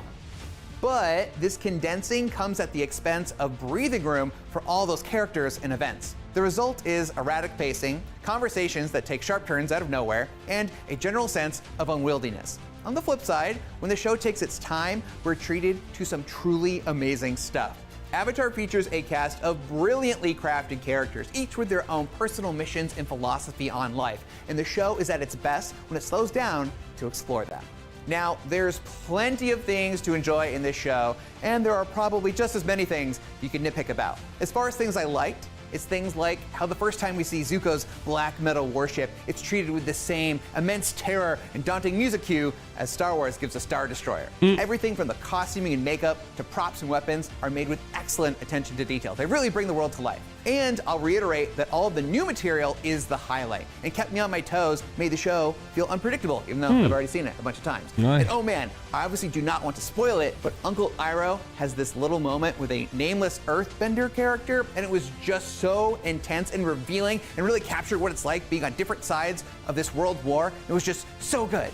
But there are also many quibbles to be had, like how we're often reminded that the Avatar needs to keep a low profile, and yet when the heroes travel to a big city, they immediately take off their disguises and walk around in bright, primary colored clothing that practically screams their true identities. As a fan of the original show, I couldn't help but notice that the Avatar's ability to commune with past avatars gets a new wrinkle that changes how the supercharged Avatar state works. And I really love that moment. It really shows you the power of an Avatar, and it shows how the Avatar state is a unique power to this world, not like all the other powers you see in other shows. But the change seems to only have been designed for that one moment, and later on, the characters explain why they can't do it anymore, and I just wish they continued to use it and do cool new stuff with it rather than just do it once. But maybe I'm being greedy because that first moment with it was just so cool. Oh, and here's a sticking point. Animal pals Appa and Momo are present, and Momo in particular looks adorably lifelike, but they don't appear enough to feel like they're actual characters rather than just loyal pets, which means, unfortunately, Appa serves as just a fuzzy flying taxi. And one last thing, if there's one aspect of this world that feels undercooked, it's the spiritual side. A bit of time is devoted to how the spirit world works and the Avatar's connection to it, but it's not enough to prepare us for how important it becomes later on, so there's a haze of confusion when all the glowy things start happening. I'm the Avatar, and I'm gonna save the world. With my friends. All that said, my final thoughts are, it goes without saying that Avatar: The Last Airbender is one of the greatest animated series ever made. So a second attempt at a live-action adaptation was never going to come without high expectations and lots of nitpicking at the finer details. But over the course of its 8 episodes, those kinds of criticisms, while valid, tend to melt away when the new Avatar hits its stride. The show does not live up to the original in every way possible, but as far as I'm concerned, it is still a worthy adaptation for adding a new textured richness to the lore. Above all else, the people who made this show clearly have a reverence for the source material, and it's great how this show captures the spirit of the original while forging its own path. For as different as the two series may be, Netflix's keeps the flawed, complicated, lovable characters at the forefront, showcasing what makes them great and adding new layers of depth along the way. Alright, not too bad. 7 sur 10. That's all from me. When you get a chance to watch it yourself, let me know what you think down in the comments. And be sure to check out ça fait our 2 back-to-back live-action animes qui ont des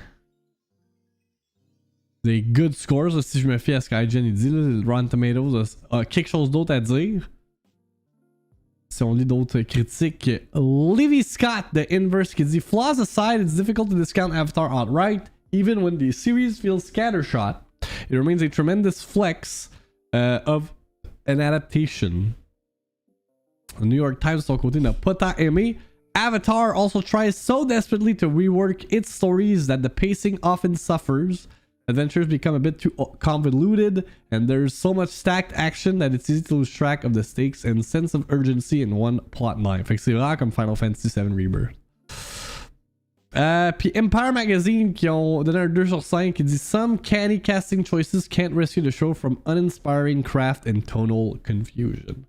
Fait que ça c'est out right now sur Netflix pour les gens qui sont intéressés. On enchaîne avec d'autres news concernant le divertissement. Du genre, le budget de Joker 2 a genre été triplé, man. Le premier film avait un budget de 60 millions de dollars. Le deuxième, 200 millions. Et better not flop, quoique je pense pas que ça va être le cas. Variety dit Warner Brothers spends big, Joker 2 budget hits 200 million. Ça niaise pas là. Max, ouais, j'ai demandé puis il a dit que c'est un lundi à genre 22h30. Which is not a bad idea actually. Même si c'est la relâche là. Parce que tu vas ressortir de là, il va être genre 1h du matin. Donc le film va être fini. Et aller à 2 montagnes, yeah, je pense que c'est ça que je vais faire. 2 montagnes, ça va être le play. Je lirai pas l'article en détail là, mais we'll take their word for it. Fait que le budget de Joker est quand même très big. Next, on a une date potentielle là, pour Star Wars The Acolyte. Ce serait le 5 juin sur Disney+. En vedette Amanda Stenberg, Lee Jung-jae, Daphne Keane, Carrie-Anne Moss, Manny Jacinto et Jodie Turner-Smith. Ça, c'est quoi donc le The Acolyte? is a mystery thriller that will take viewers into a galaxy of shadowy secrets and emerging dark side powers in the final days of the High Republic era. During the show, a former Padawan will reunite with her Jedi Master to investigate a series of crimes, but the forces they confront are more sinister than they ever anticipated. The show will be set 100 years before the events of the Star Wars prequel trilogy at a time which is known as the High Republic. Fait que ça, c'est pas confirmé, là, c'est tentative release date. Fait qu'on verra si c'est bel et bien le cas. Et on est rendu dans les trailers, j'en ai 3 ce matin. Avant ça, on a le cast de Superman Legacy qui s'est réuni pour un groupe, photo group selfie. Fait qu'on a Superman right here, on a Nicolas Hoult, bald man. Puis ça semble être vraiment, il semble vraiment s'avoir rasé les cheveux, fait que c'est pas un bald cap. He's going all in pour Superman Legacy qui va incarner Lex Luthor. You, Henry Cavill, painting them Warhammer minifigs. Ok? C'est pas lui, Superman. Et on a Nathan Fillion as well. Et James Gunn. In theaters July 11, 2025. Alright. So doing better things. Hey, come on now. James Gunn. Don't count him out.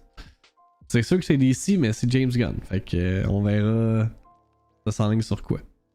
The Spiderwick Chronicles. Là, j'ai vu ça hier, puis ça me dit de quoi. Puis ça va sûrement vous dire quelque chose.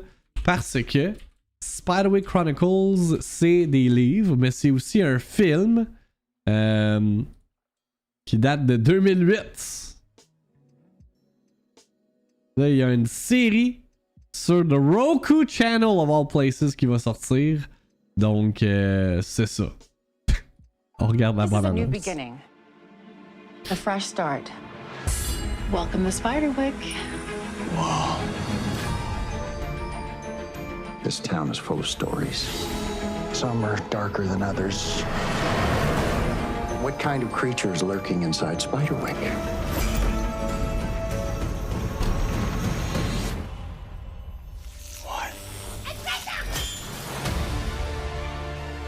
Magical creatures are real. How is this happening? The world would be a better place without humans. That's why. C'est Lockenheart Wish, quoi que Lockenheart c'est déjà Wish. I don't know, man. Je connais pas assez ça. Ça me fait penser un peu à Narnia. But we're just kids. That's why you can succeed.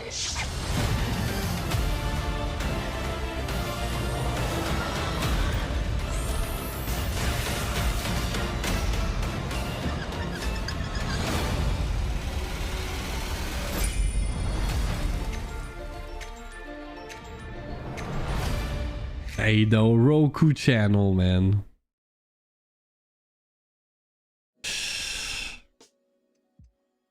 Attendez-vous pas à grand chose. Ensuite, un nouveau trailer pour Guy Ritchie's The Gentleman. Il sort le 7 mars sur Netflix. Ça, c'est une série. Day Trying, et au moins. I didn't ask for any of this. On a de l'argent avec les Smart TV qui vendent. Practical value. The business is broken. There are holes in the roof. The staff are revolting, and you, brother, are a coke-sniffing cunt.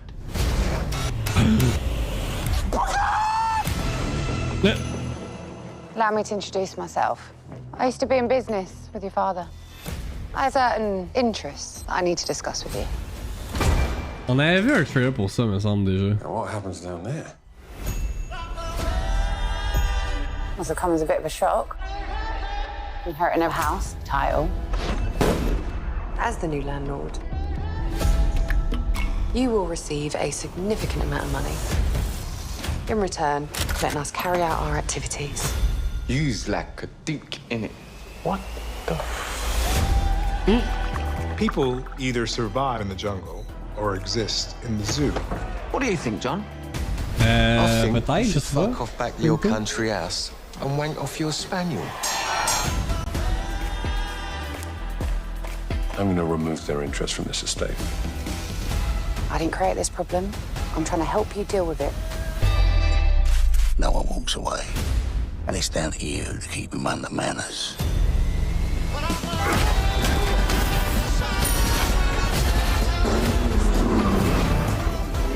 These are serious people. Although they appear to be house-trained, don't be deceived by the facade. So in order to stop ourselves being associated with criminals, we are going to become criminals. We're not criminals, Freddy.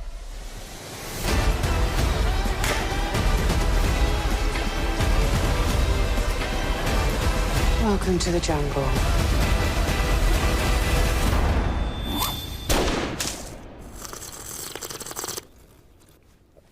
Lapsang Su Chunk. Alright.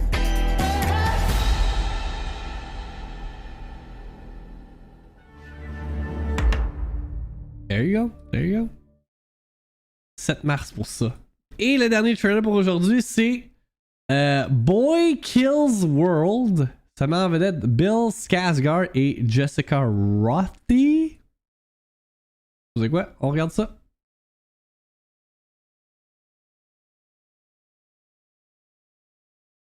Attendez, ce sera pas bien long. Le trailer veut pas loader.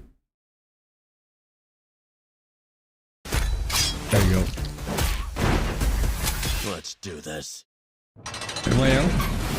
Qu'est-ce que c'est ça? C'est genre Contra, the movie? It was ours. Are you with me? C'est-tu ça pour vrai? Until Hilda Vanderkoy took it from us. This is how she keeps control. They call it the calling. They're all gonna watch and cheer as you die. That's me, facing televised execution by breakfast cereal mascots. Not my happiest day. But let me take you back to an even worse one. The day the Vanderkoys killed my family and left me deaf and mute. So, I made a 3-step plan. Step 1, give myself an inner voice. I took the last one I remembered from this video game. Player 1 wins! Step 2, get stronger. A lot stronger. And step 3, join a team. Welcome to the Resistance! Yeah, go team. The mission is simple. Make the Vanderkoys pay for what they have done. Let's get that the boys. Insert crazy action montage. Sam Raimi.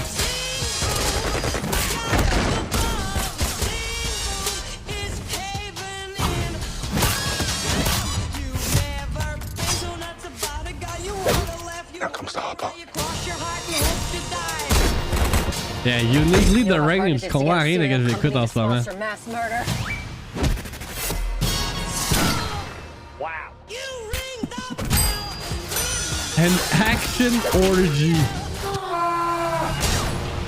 Plan time! I don't like this plan.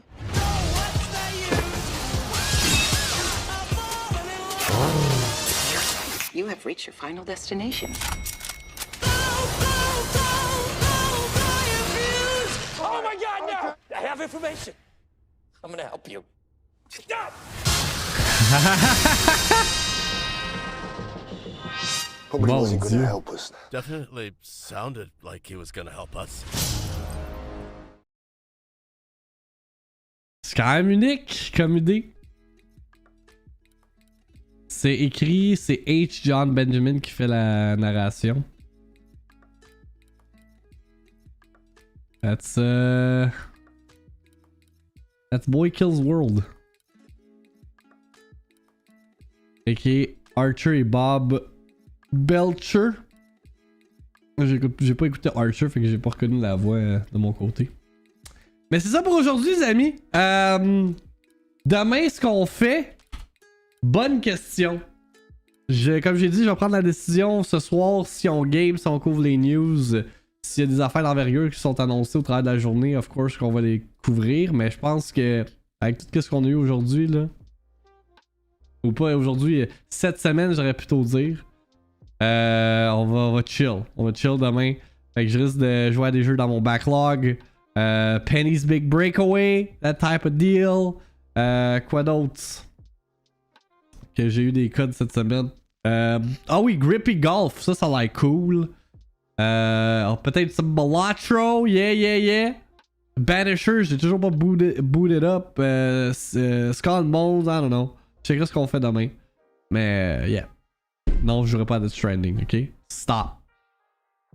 Stop, Spooky. It's not happening. Fait que ça, soyez là demain pour notre dernier stream de la semaine. Portal 2. Pluguez tous vos estis de jeux que je jouerai pas, là. Alright? Faites ça. Soyez des smartasses et pluguez tous les jeux que Callisto Protocol, yeah. Continuez de même. C'est ça qu'il faut, là. I won't be playing some old games. My time at Porsche, c'est bien random, ça. Larry goes to school, j'ai aucune idée c'est quoi ça. Oh là là. On va aller raid Quetzimo. Qui fait du just chatting. Je pense que Bibi est dans son chat en ce moment parce que j'entends qu'elle écoute un stream dans le salon. Fait que si vous voulez, give him a follow. Très cool dude. Wait, j'ai pas muté le bon fader. Très cool dude qui fait plein de jeux. Très nice. Très cool. Nice vibe dans son stream, voyons. Otherwise, je peux sort of comprendre que c'est pas your thing, trop de lecture, mais Portal 2, t'as pas d'excuse. Voyons, tabarnak, c'est quoi que j'ai? Comme depuis tantôt, on dirait que j'ai quelque chose dans l'œil qui bug. Yeah, mais c'est ça. Outer Wilds, man. C'est un old game. I don't play old games. Que veux-tu? C'est ça qui est ça.